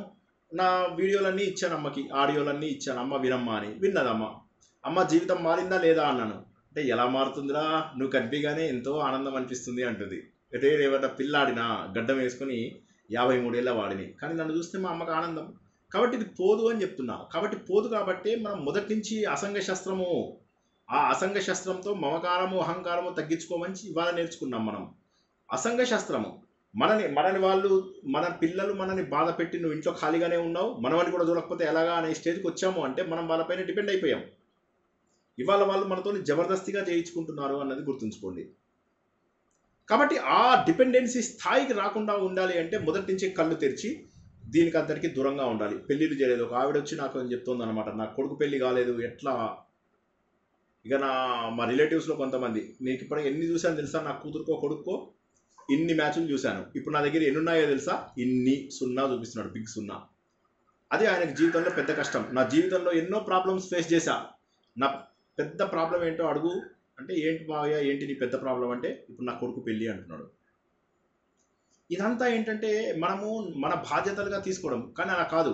కొడుకు తన కాళ్ళ మీద తను నిలబడ్డా లేదా, కూతురు తన కాళ్ళ మీద తను నిలబడిందా లేదా, అంతే నా బాధ్యత. నేను వాళ్ళకు మనవరాళ్ళు ఇప్పుడు చాలామంది ప్రవచనకర్తలు ఒక ప్రవచనకర్త ముఖ్యంగా మాట్లాడతాడు, నా దగ్గరికి నా మిత్రుడు ఒకడు వచ్చాడు, వచ్చిన వాడికి కొడుకు పోయాట, నేను పరామర్శ చేద్దామని వెళ్ళాను. వెళ్తే ఏముంది, దేవుడు నాకు ఒక బొమ్మని ఆడుకోమని ఇచ్చాడు, ఆ బొమ్మతో ఆడుకున్నాను, ఇప్పుడు ఆ బొమ్మని భగవంతుడు తీసుకున్నాడు, నేను ఎందుకు బాధపడాలి అని చెప్పి అందరికీ నీతులు బోధించాడు. ఆ తర్వాత ఆయనకే మనవరాళ్ళు పుట్టారు. ఇప్పుడు ప్రతి ప్రవచనంలో దేవుడా ఒరేయ్ నీకు నేను మనవరాళ్ళనిచ్చాను ఇంకా ఏం చెయ్యాలి అంటున్నాడు. ప్రతి ప్రవచనంలో మనవరాలు. ఇంకో ప్రవచన కడుతున్నాడు, వాడేం చేస్తాడు, ఒళ్ళోపల మనవరాలను కూర్చోబెట్టుకుని ప్రవచనాలు ఇస్తాడు. నా మనవడు నా మీద ఏం చేసినా నాకేం కాదు అని చెప్తున్నాడు. ఇలాంటి మాటలు అంటే ఏమవుతుందంటే తన దాకా వచ్చేసరికి వీళ్ళందరూ ఏంటంటే అసంగము పాటించరు. వీరందరి లోపల ఏవో పురాణాల్లో ఉన్న జ్ఞానం ఉంటుంది కానీ చదువుకున్న గ్యాంగ్ కాదు వీళ్ళందరూ. చదువుండి తెలివితేటలుండి సైన్స్ నాలెడ్జ్ ఉన్నటువంటి జనాలు కారు వీళ్ళు. వాళ్ళకి ఏం తెలుస్తుంది, ఇక్కడ గురుత్వాకర్షణ శక్తి అనేది ఒకటి ఉంది, సైన్స్ అండ్ టెక్నాలజీ అనేది ఒకటి ఉంది.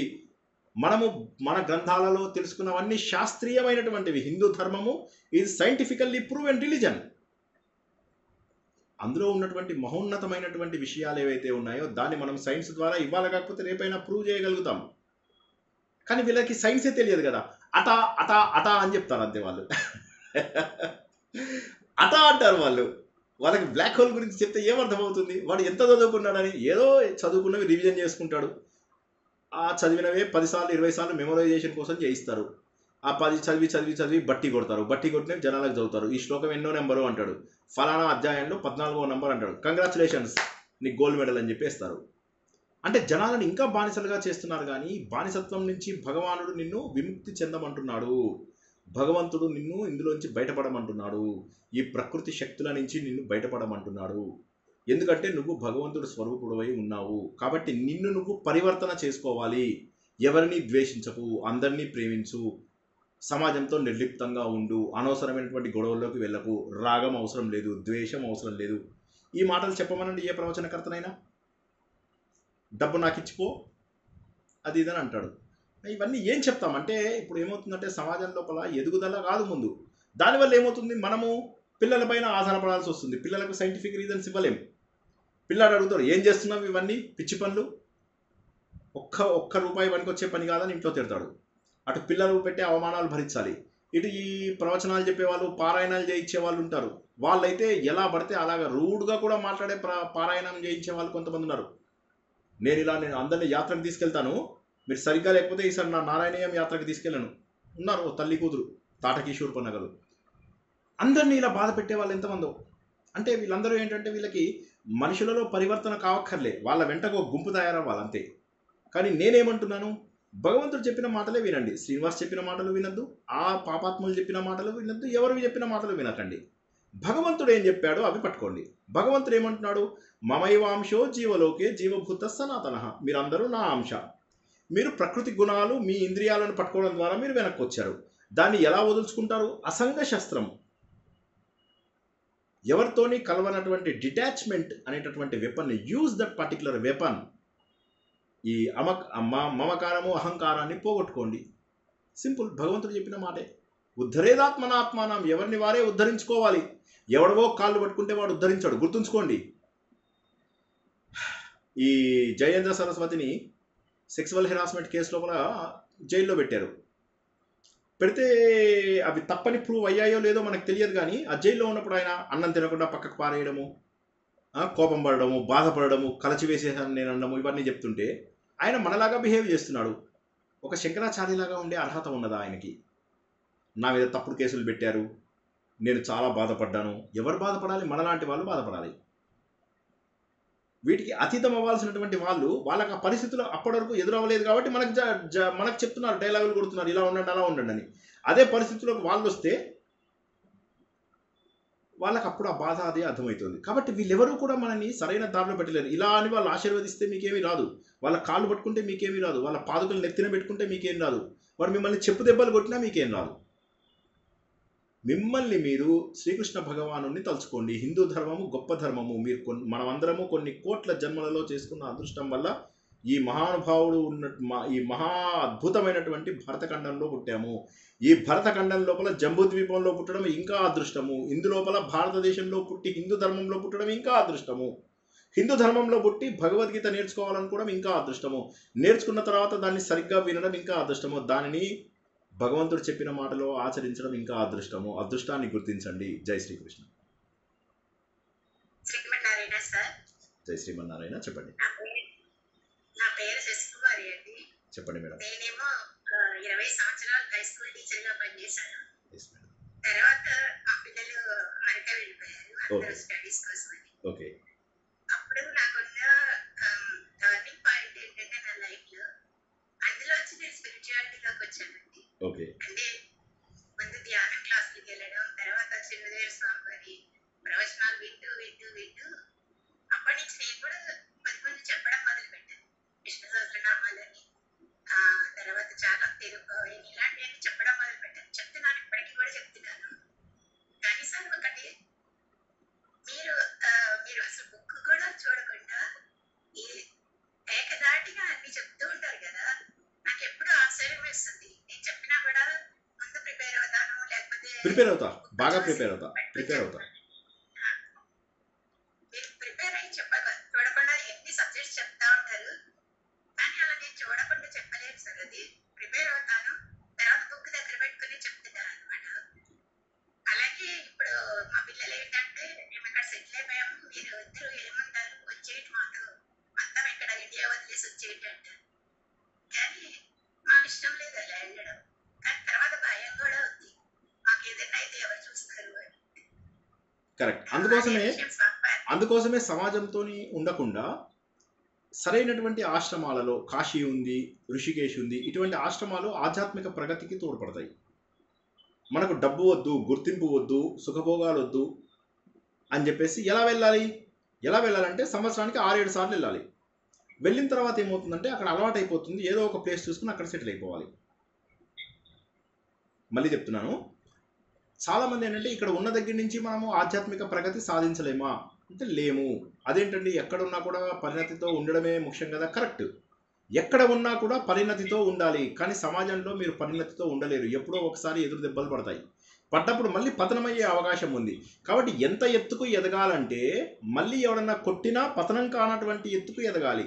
అటువంటి ఎత్తుకు ఎదగాలంటే కేవలం ఋషికేశ్, హరిద్వార్ లాంటి ప్లేసెస్కి వెళ్ళి అక్కడ అభివృద్ధి చెందిన తర్వాత అప్పుడు వెనక్కి రండి. అప్పుడు వెనక్కి రావచ్చు. కానీ ఇప్పుడు ఏమవుతుందంటే మనల్ని ఎవరు బాధ పెట్టకుండా, ఏ బంధాలు లేకుండా, ఏవి మనల్ని ఇబ్బంది పెట్టకుండా ఉండాలి అంటే వీటి లోపల జాయిన్ అవుతే మానసికంగా, శారీరకంగా కూడా ఆరోగ్యంగా ఉంటాము. మానసికంగా, శారీరకంగా ఆరోగ్యంగా ఉండాలంటే డబ్బుకి, పేరుకి దూరంగా ఉండాలి. డబ్బుకి, పేరుకి దూరంగా ఉంటూ కేవలం నాలో నేను పరిణతి తెచ్చుకోవాలి అనేటటువంటి ఆశయం ఉంటే ఇప్పుడు ఈ చేస్తున్న ప్రవచనకర్తలు కానీ, డబ్బులు తీసుకుంటున్న వాళ్ళు కానీ, ఆశ్రమాలు కట్టిస్తున్న వాళ్ళు కానీ, పీఠాలు కట్టించుకుంటున్న వాళ్ళు కానీ, డొనేషన్స్ తీసుకుంటున్న వాళ్ళు కానీ, వీళ్ళందరూ పాపాత్ములే. వీళ్ళందరూ హిందూ ధర్మ ప్రచారం చేయడం లేదు. ప్రతి ఒక్కడూ పాపాత్ముడే. వేరే వాడి డబ్బు ముట్టుకున్న ప్రతి ఒక్కడూ పాపాత్ముడే. అదంతా కూడా అనుభవించి తీరవలసిందే. కాబట్టి ఏమవుతుందంటే వాళ్ళ మధ్యలో మనం ఉండే బదులుగా ఋషికేశ్కి వెళ్ళి నిరంతరము కూడా ధ్యానంలో మునిగిపోతూ, నిరంతరము కూడా భగవంతుడి సేవలో ఉంటూ, నిరంతరము కూడా వేరే వాళ్లకు హంగు, ఆర్భాటము ఇవన్నీ చూపించని, నువ్వు ముందు కూర్చుంటే 1000 రూపాయలు కట్టు, వెనక కూర్చుంటే 2000 కట్టు, తర్వాత కూర్చుంటే 4000 కట్టు, ఈ డబ్బులు తీసుకునేటటువంటి జనాలకు దూరంగా ఉంటే తప్ప మన లోపల అభివృద్ధి రాదు. ఎప్పుడైతే మన లోపల అభివృద్ధి వస్తుందో అప్పుడు జ్ఞానం ఆటోమేటిక్గా వస్తుంది. 15 ఏళ్ళుగా నేను ఋషికేశ్కి వెళ్ళి ఇవే కదా అబ్జర్వ్ చేసింది. నా ఇంటికి చాలా దూరం. ఇక్కడ నేను హైదరాబాద్లో ఉంటాను. ఋషికేశ్ నాకు చాలా దూరము. కానీ సంవత్సరానికి 3 సార్లు 4 సార్లు వెళ్ళి కావాల్సినవన్నీ నేర్చుకుని వస్తాను. కాబట్టి ఏంటంటే మనము అంత దూరంకి వెళ్ళి నేర్చుకుంటే సాధించడానికి వీలవుతుంది. అప్పుడు ఏమవుతుందంటే ఇవన్నీ అనవసరమైన విషయాలు అని మనకు తెలుస్తుంది. కాబట్టి ఏంటంటే మన పిల్లల పైన ఆధారపడే వయసు వచ్చే లోపల మనము ఆధ్యాత్మిక పరిణతి సాధించాలి. అప్పుడు మనకు భయం వేయదు. ఇప్పుడు మీరు ఏదైతే అన్నారో భయం వేస్తుంది, ఏదన్నా అయితే ఎవరు చూస్తారు అని. అదృష్టవశాత్తు మీ పిల్లలు బుద్ధిమంతులు, చూసుకోగలుగుతారు. కానీ చాలామంది పిల్లలు బుద్ధిమంతులు కూడా కాదు, రోడ్డు మీద వారేస్తారు. మరి అప్పుడు వాళ్ళ సంగతి ఎలాగా? మీ విషయంలో మంచి పిల్లలు పుట్టారు, నో ప్రాబ్లం. కానీ చాలామంది విషయంలో అలాంటి వాళ్ళు కూడా ఉండరు. అప్పుడు వాళ్ళ సంగతి ఎలాగా? కాబట్టి మనం ఇక్కడ గుర్తుంచుకోవాల్సినటువంటి విషయం. చెప్పండి మేడం. ఋషికేశ్ లో మినిమం ఎన్ని రోజులు ఉండొచ్చు? 15 రోజులు ఉండొచ్చు అంటే 15 మీకు ఋషికేశ్ లోపల మీకు కోర్సులు నడుస్తుంటాయండి. కాస్త బేసిక్ ఇంగ్లీష్ వచ్చిన వాళ్ళందరికీ కూడా చాలా బాగుంటుంది ఋషికేశ్ లోపల మీకు ఇయర్ లాంగ్ కోర్సులు నడుస్తూ ఉంటాయి. అక్కడ ఒక 100 ఆశ్రమాలు ఉంటాయి. ఆ ఆశ్రమాలలో మీకు కోర్సులు నడుస్తూ ఉంటాయి. 99% అవి ఫ్రీ ఉంటాయి. మీకు కోర్సులు అన్నీ కూడా ఫ్రీ ఉంటాయి. ఇప్పుడు మన జూన్ 15కి ఒక కోర్సు స్టార్ట్ అవుతుంది, 6 నెలల కోర్సు. ఇది అద్వైత కోర్సు అన్నమాట. నెలకు 5,000 రూపాయలు, ఫుడ్, అకామిడేషన్, కోర్సు అంతా కలుపుతుంది. సో అలాగా అలా ఆశ్రమానికి కూడా మేము వెళ్ళాము సార్ చాలా సార్లు. తీర్థయాత్రలు కూడా చాలా చేసాము. అంటే మాకు గ్యాప్ కూడా పిల్లలు వెళ్ళిపోయాక ఇప్పుడు 15 ఏళ్ళు అయింది. సో తీర్థయాత్ర చేసాము, ఆశ్రమాల్లో ఉన్నాము. ఇక్కడ ఆశ్రమానికి వెళ్ళినా చాలా రాజకీయాలు సార్. అది ఎంత రాజకీయాలంటే ఒకళ్ళ మీద ఒకళ్ళు చెప్పుకోవడం, అసలు మనకి ఉన్న స్పిరిచువల్ పోతుంది అనమాట అక్కడ కొన్నాళ్ళు. సో అలా కాదని చెప్పి మేము ఇంకా హైదరాబాద్ లోనే ఒక ఫ్లాట్ సొంతంగా తీసుకుని మేము ఇద్దరమే ఉంటున్నాము. బట్ ఏంటంటే నేను ఇంకా కీర్తనలు నేర్పిస్తాను, తర్వాత సత్సంగాలు ఉన్నాయి, అలాగే వికాస్ తరంగిణి తరఫున ఒక సేవా కార్యక్రమాలు చేస్తూ ఉంటాము. ఇవన్నీ చేస్తుంటే ఇదే బాగుందేమో, ఎక్కడికి వెళ్ళకుండా అనిపించేది. కరెక్ట్. మీకు బాగున్నంత వరకు ఓకే, మీలో ప్రగతి వస్తుంది అన్నంత వరకు ఓకే.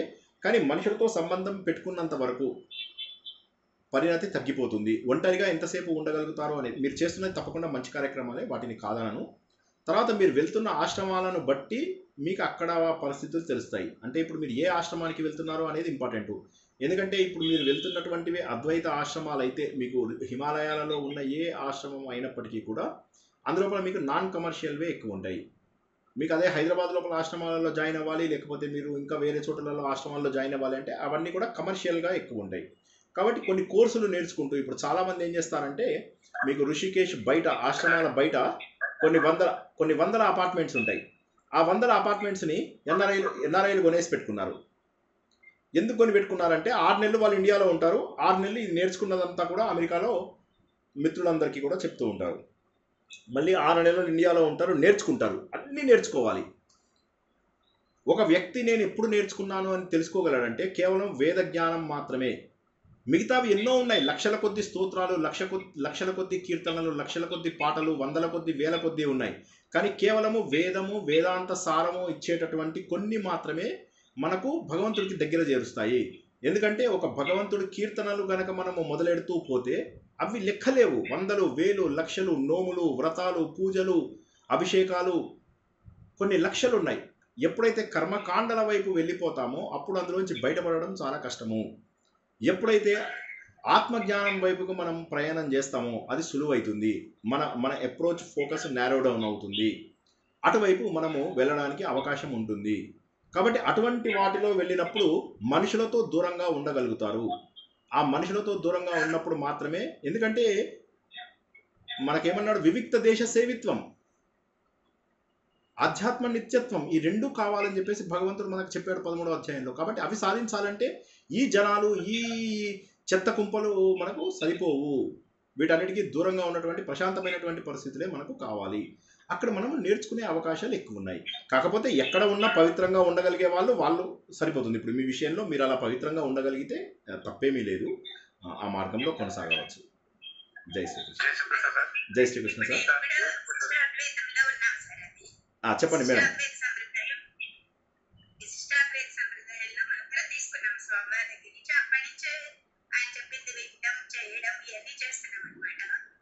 ఇప్పుడు నేను మేమిద్దరమే ఉన్నాము, ఒకవేళ ఇద్దరు కాకుండా ఒకళ్ళు ఉండొచ్చు, అప్పుడు ఎట్లా, అప్పుడైనా వెళ్ళాల్సి వస్తుంది కదా, ఇప్పుడే రావచ్చు కదా, అలవాటు అవుతుంది అంటారు. అదే అందుకే పిల్లల దగ్గరికి కాకుండా మీరు అద్వైత ఆశ్రమాలకు వెళ్ళండి. విశిష్టాద్వైతం నుంచి అద్వైతంకు ఎదగగలిగితే అది బాగుంటుంది. ఇప్పుడు విశిష్టాద్వైతంలో ఏమైపోతుందంటే వాళ్ళు రెండుగా వేరు చేస్తారు. నేను వేరు, భగవంతుడు వేరు అనేది చెబుతారు. నేను వేరు, భగవంతుడు వేరు, జీవుడు వేరు, దేవుడు వేరు అని చెప్తారు విశిష్టాద్వైతంలో. విశిష్టాద్వైతంలో ఒకసారి పడ్డ తర్వాత అందులోంచి బయటపడడం కొద్దిగా కష్టము. తర్వాత విశిష్టాద్వైతంలో ఇంకొక ప్రాబ్లం ఏమొచ్చిందంటే అద్వైతమునకు వ్యతిరేకముగా వచ్చినటువంటి మతంలాగా తీసుకొచ్చారు దాన్ని. అంటే ఎక్కువగా విష్ణుమూర్తికి సంబంధించినవి మాత్రమే విశిష్టాద్వైతంలో ఉంటాయి. అందరు దేవుళ్ళని సమానంగా చూడరు వాళ్ళు. మీకు గణేషుని కానీ వాళ్ళని కానీ వీళ్ళని కానీ సరిగ్గా చూడరు వాళ్ళు. మనకు తమిళనాడులో జరుగుతున్నటువంటి ఎక్కువ గొడవలకు కూడా కారణము విశిష్టాద్వైతమే.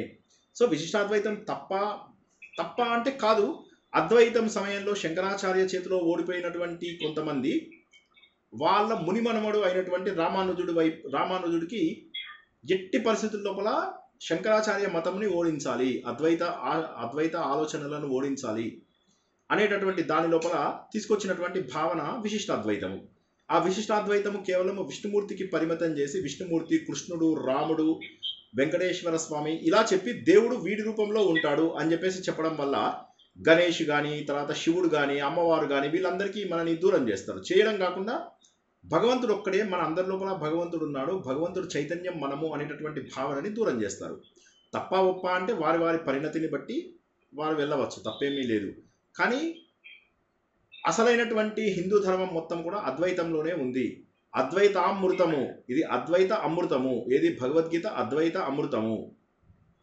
కాబట్టి అద్వైత అమృతంని తీసుకోవాలి అనుకున్న వారు భగవంతుడు నా లోపల ఉన్నాడు అని భగవంతుడే చెప్పాడు. ఇప్పుడు ఇందాక చెప్పిన శ్లోకానికి మమైవాంశో జీవలోకే, నా అంశం మీరు అందరూ అని చెప్పేసి భగవంతుడు చెప్పినప్పుడు దానికి విశిష్టాద్వైతంలో నన్ను పట్టుకో, పూజలు చెయ్యి, వ్రతాలు చెయ్యి, నోములు చెయ్యి, హరే రామ హరే కృష్ణలో డ్యాన్సులు చెయ్యి, ఇవన్నీ చేస్తూ ఉంటే భగవంతుడికి మనము ఇంకా ఎక్కువ దూరం అయిపోయే అవకాశం ఉంది. ఎందుకంటే నేను భగవంతుడు వేరు అనుకున్నాం.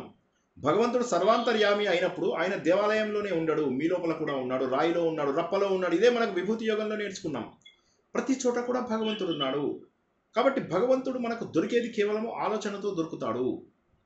ఆ ఆలోచన అద్వైతంలో మనకు ఎక్కువగా దొరుకుతుంది. అయితే వారి వారి పరిణతిని బట్టి ద్వైతమా, అద్వైతమా, విశిష్టాద్వైతమా అనేది వారికి సంబంధించినటువంటిదే. కానీ ఒక మార్గము నిర్దేశించడానికి వీలవదు. వారి వారి పరిణతిని బట్టి వారు ఏ మార్గం నచ్చితే ఆ మార్గంలో వెళ్ళడానికి వారికి సౌకర్యం ఉన్నది హిందూ ధర్మంలో. కాబట్టి తప్పులేదు, మీరు చేస్తున్నది తప్పని కాదు. కానీ అక్కడ విశిష్టాద్వైతము వచ్చేసరికి ఏమవుతుందంటే ఒక దేవుడిని మాత్రమే పూజించాలి, మీరు శివుణ్ణి పూజించాల్సింది లేదు, గణేశుని ఇలా మన లోపల మన దేవుళ్ళందరినీ పెట్టేసి విడగొట్టేసేసి డివిజన్ అండ్ రూల్ టైప్ లోపల తయారవుతుంది. అప్పుడు శివుడే గొప్పవాడు అనుకుంటారండి, వైష్ణవులైతే విష్ణువే అని చెప్తారు, అట్లాగే శాంతి అయిన శక్తి అంటారు కదా. కానీ ఇందులో ఏంటంటే ఈ మార్గంలో ఒకే మార్గంలో ఉండాలి. ప్రకృతి, శివుడు, దేవుడు అని 3 రూపాయలు విశిష్టంగా చూపిస్తారు. సో ఇక్కడ డివియేట్ లేకుండా నారాయణుడిని నమ్మండి అని చెప్తారు. అవును, శివుణ్ణి నమ్మద్దని ఎందుకంటారు? నమ్మద్దు అని కాదు, పూజించడంలో కానీ గణేశుని పెట్టడంలో కానీ మీరు ఏ వైష్ణవ సాంప్రదాయం నేను ఒకటే మాట చెప్తాను, కాన్సన్ట్రేషన్ కోసము మన హృదయం సరిపోతుంది.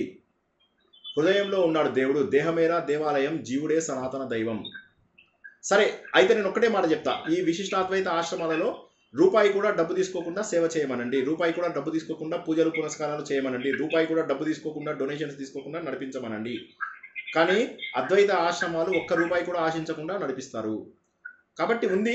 ఇప్పుడు అది ఇక్కడ పబ్లిక్గా మాట్లాడడం బాగోదు, బట్ మీకు నచ్చిన మార్గంలో వెళ్ళేటటువంటి సౌకర్యం మీకు ఉన్నది. అదే నేను చెప్తున్నది. హిందూ ధర్మంలో ఉన్న గొప్పతనం ఏంటంటే మనకు నచ్చిన మార్గంలో మనం వెళ్ళగలుగుతాము.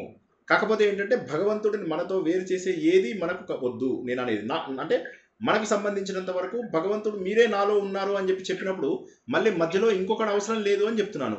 మీరు ఇంకొక గురువు సమానమే. మీరు చెప్పినటువంటి కొంతమంది గురువులు ఎవరైతే ఉన్నారో మీరు ఆ గురువులు సమానమే. నాకు సంబంధించిన నాకు మీలోనూ దేవుడు ఉన్నాడు, మీరు చెప్పినటువంటి ఆ వ్యక్తి ఆయనలో కూడా దేవుడు ఉండవచ్చు, ఉండకపోవచ్చు, చెప్పలేము మనం. మీలో దేవుడు ఉన్నాడంటే నేను నమ్ముతాను. సో కాబట్టి చాలామంది ఎవరైతే ఆశ్రమాలు కట్టించేసి డబ్బులు సంపాదించుకుని ప్రాపర్టీస్ని ఇది చేసి గవర్నమెంట్ను మోసం చేసి జనాలను మోసం చేసి వేల కొద్ది లక్షల కొద్ది కోట్ల కొద్ది ఆస్తులను కూడబెట్టుకునే వారిని నేను బహుశా దేవుడుగా కన్సిడర్ చేయడం తప్పు. మీలో దేవుడు ఉన్నాడంటే నేను గుర్తించగలను, ఇంకా చాలామందిలో దేవుడు ఉన్నాడంటే గుర్తించగలను. కానీ వేరే వాళ్ళ డబ్బులతో ఆశ్రమాలు కట్టించి వేరే వాళ్ళని చెడు మార్గంలో తీసుకెళ్లే వారిని బహుశా నేను, ఎందుకంటే భగవంతుడు ఒక్కడే, ఆ భగవంతుడు ఒక్కడే. ప్రపంచంలో ఈ కులం లేదు, మతం లేదు, అందరికీ కూడా ఉన్నది భగవంతుడు ఒక్కడే. ఆయనను చేరుకోవడానికి ఒకటే మార్గము ఏంటంటే మన సాధన. ఆ సాధనకి కావాల్సినటువంటి ఏ మార్గమైనా సరిపోతుంది. కానీ ఆ మార్గం లోపల డివిజన్ పెట్టినప్పుడే తప్పు వస్తుంది. వివేకానందుడిని సహాయం చేసినటువంటి వాడు ఒక క్రిస్టియన్, మరి ఆయన ఎప్పుడు కూడా క్రిస్టియన్ మతంని తిట్టలేదు కదా. ఆయన ఏమంటాడు, వాళ్ళలో ఉన్నటువంటి సేవా గుణం మనం ఎందుకు లేదు, వాళ్ళలో ఉన్నటువంటి ప్రేమతత్వం మనలో ఎందుకు లేదు అని చెప్పి బాధపడ్డాడు. కాబట్టి మంచి జనాలు అన్నిట్లలో ఉంటారు. ఎందుకంటే భగవంతుడు అందరికీ ఒక్కడే, వేరువేరుగా లేడు. వీళ్ళకి విష్ణుమూర్తి, వీళ్ళకి శివుడు, వాళ్ళకి గాణాపత్యము, వీళ్ళకి సౌరము, వాళ్ళకి శక్తి, వీళ్ళకు కౌమారము అనేటటువంటి 6 రకాల మతములు లేవు. 6 మతములు ఒక్కటే. షణ్మత స్థాపకుడు అయినటువంటి శంకరాచార్య 6 మతములను స్థాపించి ఇవన్నీ కూడా ఒకే చెట్టుకు ఉన్నటువంటి వివిధ వృక్షాలు. వైష్ణవం అంటే శైవం అంటే వేరు కాదు, ఒకే చెట్టు నుంచి వచ్చిన 2 వేరు వేరు బ్రాంచెస్ అని చెప్పాడు. శంకరాచార్య ఎప్పుడు కూడా శివుడు గొప్పవాడు అని చెప్పలేదు.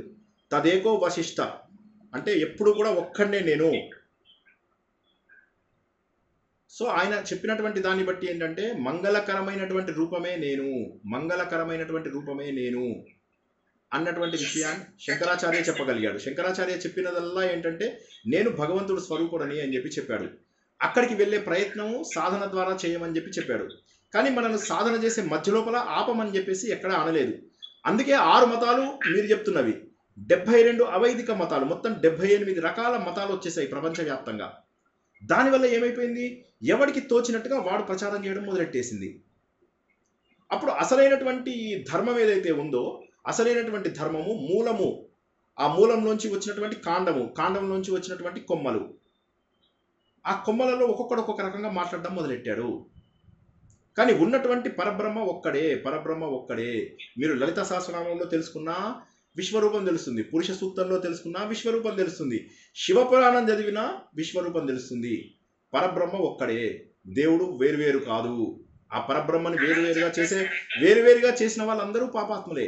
వేరువేరుగా చేసి ఆస్తులు కలెక్ట్ చేసుకుని గవర్నమెంట్ని మోసం చేసి గవర్నమెంట్ దగ్గర డబ్బులు కలెక్ట్ చేస్తూ గుర్తింపు కోసం ప్రయత్నం చేసే ప్రతి ఒక్కరూ పాపాత్ములే. కాబట్టి అది వారి పరిణతి, అది వారి పరిణతికి వదిలేయడమే. ఎందుకంటే ప్రతి ఒక్కరిని నమ్మేవాళ్ళు ఉంటారు, నిత్యానందం నమ్మేవాళ్ళు ఉంటారు. వాళ్ళని నమ్మద్దు అని మనం చెప్పగలమా?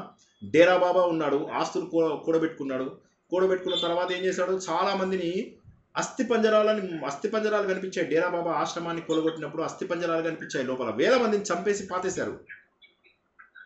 కాబట్టి మధ్యవర్తి ఎందుకు? మనకు దేవుడికి మధ్యవర్తి ఎందుకు? శివుడు ఏమన్నాడు, కృష్ణం వందే జగద్గురుం. పోనీ మీ వైష్ణవాన్ని నమ్ముతారు కదా మీరు, పోనీ నమ్మండి, అక్కడ కృష్ణుడే పోనీ దేవుడు, సరే కృష్ణుడే నమ్మండి, ఇంకా వేరేవన్నీ అవసరం లేదు. ఒక్క కృష్ణుడిని నమ్మి భగవద్గీతలో చెప్పినటువంటి మమైవాంశో జీవలోకే జీవభూత సనాతన అనే దాన్ని నమ్ముకున్నా చాలు. జై శ్రీకృష్ణ. అలాగే దేవుడి గురించి చెప్పడం కూడా గురువే కదా. గురువు లేకపోతే చెప్పేవాళ్ళు ఉంటారు కదా, మీరు మా గురువు అనుకుంటున్నాం, మీరు దేవుడి గురించి చెప్తున్నారు కనుక మాకు దేవుడి గురించి తెలుస్తుంది. కానీ చెప్పేవాళ్ళు లేకపోతే తెలియదు కదా సార్, అదే గురువు అంటాం. కరెక్ట్. అయితే గురువు అంటే ఎవరు అంటే, మీరు గురువు అంటే చెప్పేవాడు కాదు. గురువు అంటే చీకటిని తొలగించి వెలుగును ప్రసాదింపజేసేవాడు. గురువు అంటే చీకటిని తొలగించి వెలుగుని ప్రసాదింపజేసేవాడు. కానీ మీకు వెలుగుని ప్రసాదింపజేయాలి అంటే మీరు డబ్బులు కట్టాలనుకోండి, మీరు ఒక పూజకి 1000 రూపాయలు కట్టాలి, మీరు వెనక 2000 కట్టాలి, ఆ తర్వాత అభిషేకం చేయాలంటే 3000 కట్టాలి, మీరు ఆశ్రమంలో ప్రవేశించాలంటే 400 కట్టాలి. ఎక్కడ చూసినా కూడా దానపేటికలు. కాబట్టి భగవంతుడిని డబ్బుతో కొలిచే, భగవంతుడి కోసం భగవంతుడి పేరు చెప్పుకుని డబ్బు తీసుకునే అందరూ కూడా పాపాత్ములే. భగవంతుడు మనకు ఉచితంగా లభిస్తున్నాడు, గాలి రూపంలో, ప్రాణం రూపంలో, రక్తం రూపంలో, ఆత్మ రూపంలో, శరీరం రూపం లోపల, చెట్ల రూపంలో, చేమల రూపంలో, నదుల రూపంలో, సముద్రం రూపంలో, మీ అందరి రూపంలో భగవంతుడు కనిపిస్తున్నాడు.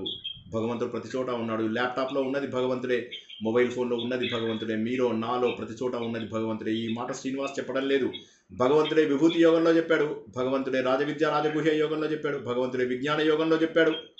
ఇవన్నీ నమ్మనటువంటి అర్జునుడికి తనే విశ్వరూపమై ప్రపంచమంతా వ్యాపించి ఈ ప్రపంచంలో ఉన్నటువంటిది నేను తప్ప మరేదీ లేదు అని చెప్పేసి ప్రూవ్ చేశాడు భగవంతుడు.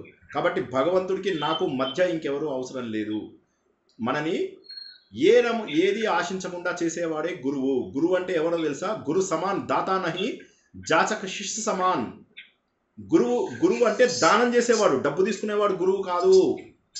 డబ్బు ఎవడన్నా తీసుకున్నాడు అంటే వాడు గురువు కాదని గుర్తుంచుకోండి.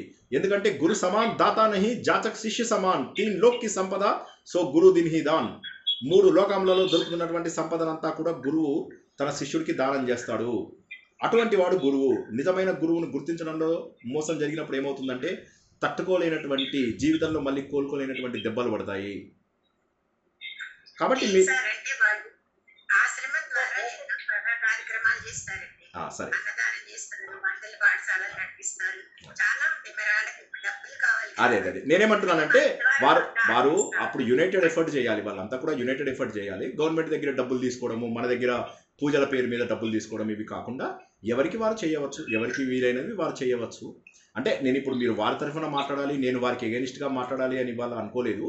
కాకపోతే ఏంటంటే ఆ మార్గంలో మీ లోపల ఉన్న చీకటిని పోగొట్టారా వాళ్ళు అనేది గుర్తుంచుకోండి. మీ లోపల చీకటి పోగొట్టిన ప్రతి ఒక్కడు గురువే. ఆయన మీకు చీకటి పోగొట్టినట్లయితే ఆయన పేరు చెప్పడానికే నాకు ఇష్టం లేదు. అటువంటి వ్యక్తి మీ లోపల చీకటి పోగొట్టాడు అంటే చాలా సంతోషం. జై శ్రీకృష్ణ. వేణుగోపాల్ ఒక చిన్న డౌట్ సార్. సుధామోహన్ గారు అదే మన దేవేంద్ర సరస్వతి గురించి మాట్లాడాను కదా, అతను చెప్పండి. ఇప్పుడు ఒక సందర్భంలో వెళ్ళాం సార్, అంటే కంచిపురం వెళ్ళినప్పుడు ఆ మఠానికి వెళ్ళాము. వెళ్ళి ఆయన ఆ పీఠంలోని పూజ చేస్తా చూసాం. ఆ పక్కన ఇంకో గుళ్ళు ఏమున్నాయి అక్కడ దర్శనం చేసుకోవడానికి వెళ్తే ఒకతను ఆ టెంపుల్ తాలూకతనే మీరు ఋగ్వేదమా సామవేదమా అని కడుక్కుని ఎలా చేశాడు sir. I don't understand what is that. అంటే వాట్ ఇస్ ఇట్ అంటే మీరైతే you can throw some light అని అడుగుతున్నాను. మీరు ఋగ్వేదమా సామవేదమా? సాంప్రదాయాల పద్ధతులను బట్టి లోపల చేసే కార్యక్రమాలలో తేడా ఉంటుంది. ఋగ్వేదులైతే అగ్ని చేతిలోనే అగ్ని ఉంటుంది అంటారు. ఇప్పుడు మేము ఋగ్వేదులకు చేతిలోనే అగ్ని ఉంటుంది. కాబట్టి కొన్ని కార్యక్రమాలలో అగ్నిహోత్రుడితో సంబంధించినటువంటి పనులు చేయడం లేదు. మీరు చెప్పినది ఎందుకు వాళ్ళు మమ్మల్ని ఎప్పుడు అడగలేదు. నేను కంచి కామకోట పీఠానికి వెళ్ళాను కానీ మమ్మల్ని ఎప్పుడు అడగలేదు. సో నాకు ఆ పర్పస్ తెలియదు కాబట్టి I will not be able to answer it right. అది అంటే ఆ సందర్భం తెలియదు, నాకు సందర్భం తెలియదు. కానీ కర్మకాండలకు ఖచ్చితంగా వేదం తెలుసుకోవాలి.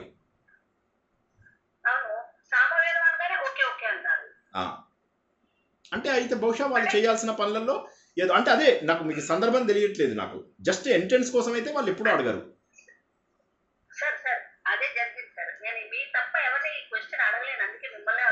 నాకు తెలియదు యాక్చువల్లీ. ఈశ్వరుడిది ఒక ఆచార్యుడిది ఏమంటా ఉన్నది. అదేంటి ఫస్ట్ టైం వెళ్ళడమే. అప్పుడు అలా లోపలికి పెడుతూ ఉంటే సిస్టర్స్ అన్ని ఆపి ఋగ్వేదమా సామవేదమా అని అడిగారు. ఒక్కసారి పాపం వాడికి అర్థం కాలా, కానీ ఎందుకో సామవేదం చెప్పేశాడు. వాడు కూడా మంచి అమ్మవారి భక్తుడే. అయితే ఓకే అని పంపించాడు. నాకు అప్పటి నుంచి మైండ్ లో వై అనేది నాకు అర్థం కావట్లేదు. ఎందుకంటే అక్కడ మనం అమ్మవారిని చూస్తున్నాం. అదే అంటే వేదాన్ని పాటించే దాన్ని బట్టి వేదాన్ని పాటించే ఏ వేదం ఉంటుందో ఆ వేదానికి కొన్ని గైడ్ లైన్స్ ఉంటాయి. ఉదాహరణకి ఋగ్వేదం అనుకోండి, మంత్రములు చదువుతాము. యజుర్వేదం అనుకోండి, కర్మకాండాలు చేస్తాము. సామవేదం అనుకోండి, పాటలు పాడతాము. అధర్వణ వేదం అనుకోండి, అందులో ఉన్నటువంటి రసాన్ని ఆస్వాదిస్తాము. కాబట్టి ఒక్కొక్క వేదమునకు ఒక్కొక్క ప్రాధాన్యత ఉంటుంది. వేదములలో జ్ఞానం ఉంది. అయితే వాళ్ళు ఎందుకు అడిగారో నాకు తెలియదు. So I will not be able to judge. But ఇది ఈ నాలుగిట్లో ఒక కారణం అయి ఉండొచ్చు.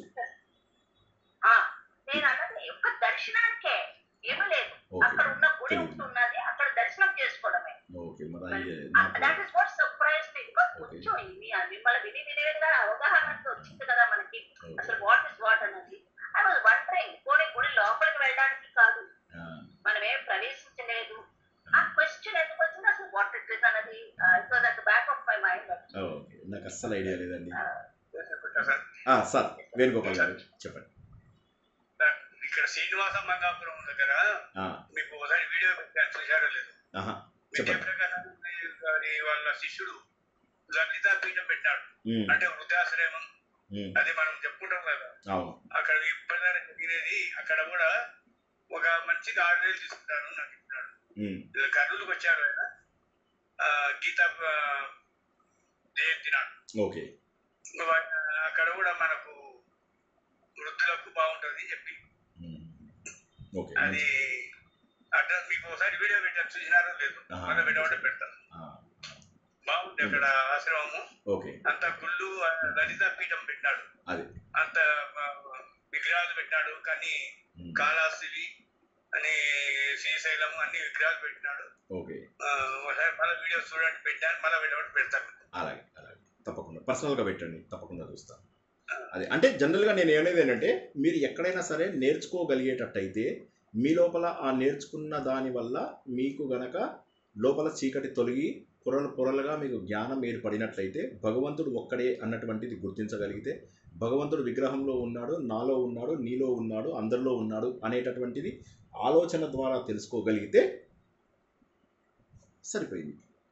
అదే హిందూ ధర్మం. హిందూ ధర్మం చెప్పేది ఒకటే దేవుడు, ఆయన పరబ్రహ్మ. ఆ పరబ్రహ్మ శక్తే మన అందరి లోపల వెళ్తుంది. ఎలక్ట్రిసిటీ మన ఇంట్లో అన్నింటిలో డివైజెస్కి వెళ్తున్నట్టుగా ఆ పరబ్రహ్మ శక్తే మన అందరిలో ఉంది. అందరూ దైవ స్వరూపులే. సాధన ద్వారా ఆ సత్యాన్ని తెలుసుకోవాలి. ఇదే హిందూ ధర్మం. అది మీరు ఆశ్రమంలో ఉండి చేస్తారా, ఇంట్లో ఉండి చేస్తారా, ఎక్కడ ఉండి చేస్తారా అనేది మీ ఇష్టం. తర్వాత ఆశ్రమాలలో కూడా రకరకాల ఆశ్రమాలు, ఇందాక చెప్పుకున్నట్టుగా మనకు డబ్బు అడిగే ఆశ్రమాలు, డబ్బులు లేని ఆశ్రమాలు, మెయింటెనెన్స్ కోసం తీసుకునే ఆశ్రమాలు, రకరకాల ఆశ్రమాలు ఉన్నాయి.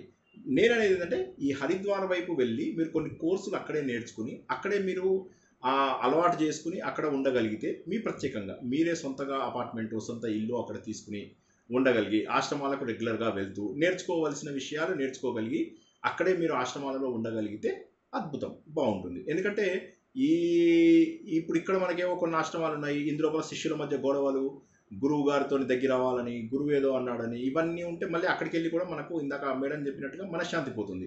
కాబట్టి ఏంటంటే సరైన ప్రదేశం గుర్తించే బాధ్యత మీదే. ఎప్పుడు కూడా మనం ఆ బాధ్యత తీసుకుని అక్కడ వెళ్ళి మనకు ప్రశాంతంగా అనిపించిన తర్వాత అక్కడ ఉండవచ్చు. కానీ ఎవరు దొరకలేదు కదా అని చెప్పేసి ఎవడో ఒకటి దగ్గరికి వెళ్తే వాడు మోసం చేస్తాడు. డబ్బు కట్టు అంటాడు, ఫస్ట్ డబ్బు కట్టు అంటాడు.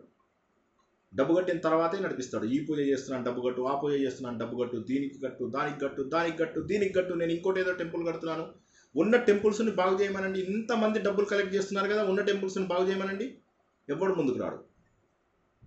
కొన్ని వందల వేల టెంపుల్స్ పూజకి నోచుకొని ఎన్నో, దీపం వెలిగించని దేవాలయాలు ఎన్నో, చదువులేని పిల్లలు ఎందరో, ఆకలితో అలమటిస్తున్నటువంటి జనాలు ఎందరో, వారందరికీ సేవ చేయమనండి. ఇప్పుడు నేను ఒక ఫౌండేషన్ నడిపిస్తున్నాను 17-18 ఏళ్ళుగా, స్వాధ్యాయ ఫౌండేషన్ .org అని కొట్టండి మీరు. ఈ 17 ఏళ్ళుగా ఇప్పుడు ఈ జూలై 20 నా బర్త్డే, ఆ రోజు 17 సంవత్సరాలు పూర్తవుతాయి మా ఫౌండేషన్కి. ఈ రోజు వరకు ఒక్కరి దగ్గర ₹1 తీసుకోలేదు. 17,000 మంది పిల్లలకు చదివించాం. నేను భార్య మాత్రమే డబ్బులు పెట్టుకున్నాం. ఎవరితోనే తీసుకోలేదు. ఎవరి దగ్గర చెయ్యి జాపవలసిన అవసరం ఉండకూడదు. మనది మనమే సేవ చేయాలి అంటే ఎవరికి చెప్పుకోకుండా సేవ చేయవచ్చు, చాలా చేయవచ్చు. ఎవరి ద్వారా రూపాయి కూడా తీసుకోకుండా మనం సేవ చేయాలి అనుకుంటే చేయవచ్చు.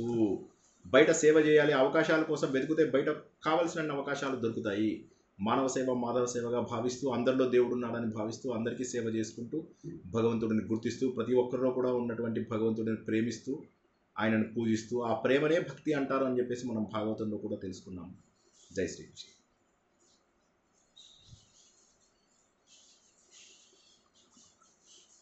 ఇంకా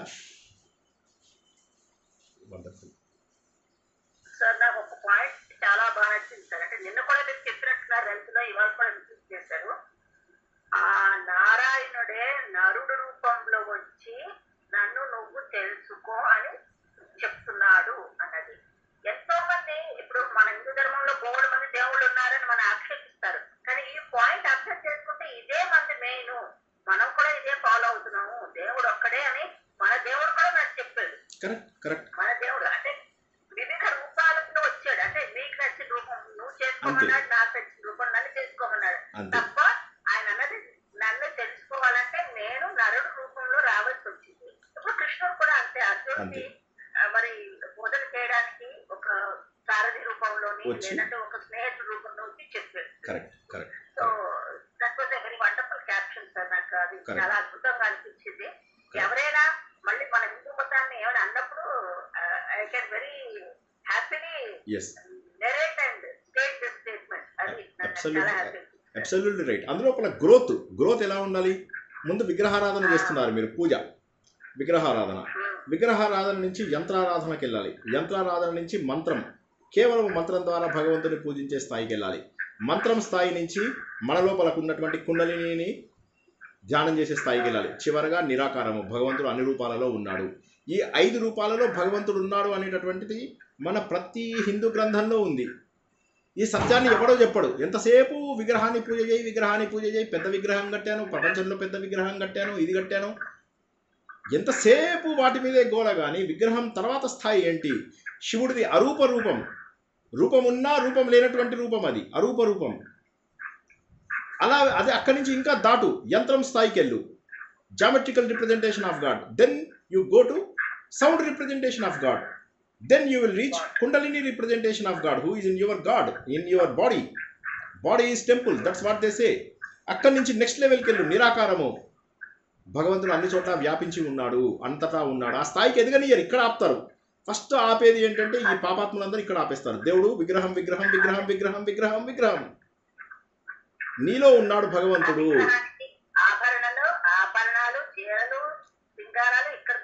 పూజలు పునస్కారం అక్కడి నుంచి ఎదగరు కదా, ఎవరు ఎదగరు. మనలో ఉన్న దైవత్వాన్ని ఆవిష్కరించుకోవడమే హిందూ మతం. హిందూ మతం అంటే మనలో ఉన్న మంచి లక్షణాలను ఆవిష్కరించుకోవడం. దేవుడు అంటే ఎవరు? మంచి లక్షణాలు ఉన్నవాడు దేవుడు. దీన్ని భగవంతుడు ఎలా చెప్పాడంటే దైవీ సంపద అన్నాడు అని 16వ అధ్యాయం లోపల పెట్టాడు. 16వ అధ్యాయంలో ఏ లక్షణాలు ఉంటే దేవుడు, ఏ లక్షణాలు ఉంటే రాక్షసుడు అని చెప్పాడు. నువ్వు దేవుడుగా మారే అవకాశాలు 16వ అధ్యాయంలో నేను ఇస్తున్నాను అని చెప్పి 16వ అధ్యాయంలో ఇచ్చాడు. ఇదే లక్షణాలను 12వ అధ్యాయంలో ఆయన 35 లక్షణాలుగా చెప్పాడు. ఈ లక్షణాలను ఏవైతే 3 శ్లోకాలుగా మనకు 16వ అధ్యాయంలో చెప్పారో అవి నేర్చుకుంటే నీ లోపల ఉన్న మంచితనాన్ని ఆవిష్కరించుకో, నీ లోపల ఉన్నటువంటి గొప్ప లక్షణాలను ఆవిష్కరించుకో, నీ లోపల ఉన్న దైవత్వాన్ని ఆవిష్కరించుకో అని భగవంతుడు చెప్తే మధ్యలో వచ్చిన వాళ్ళు మనల్ని పాడు చేయడం ఎంతవరకు కరెక్టు? పూజలు చెయ్యి, ఈ పూజ చేయి, ఆ పూజ చేయి, అభిషేకాలు చేయి, పసుపు కుంకుమలు చేయి, పూజలు చెయ్యి, అవి చేయి, ఇవి చేయి, నీకు ఈ దేవుడు ఈ కోరిక తీరుస్తాడు, ఆ దేవుడు ఆకు ఏ కోరిక తీర్చడు. ప్రారబ్ధాన్ని మార్చేటట్టయితే అర్జునుడి ప్రారబ్ధాన్ని ఎందుకు మార్చలేదు శ్రీకృష్ణుడు? ప్రారబ్ధం మారదు. ప్రారబ్ధాన్ని తట్టుకునే శక్తి వస్తుంది భగవంతుడి ద్వారా. ఏ పరిస్థితి వచ్చినా తట్టుకునే శక్తి వస్తుంది. నాలో నాకు పరిణతి వస్తుంది. కష్టానికి సుఖానికి అతీతమైనటువంటి స్థాయి వస్తుంది. ఆనందమైనటువంటి భగవంతుడి యొక్క రూపాన్ని నేను పొందుతాను అనేదే హిందూ మతం. జై శ్రీకృష్ణ. ఇంకెవరికైనా ఏమైనా ప్రశ్నలు ఉంటే అడగండి. 2 గంటలు అయిపోయింది ఆల్రెడీ. జై శ్రీకృష్ణ.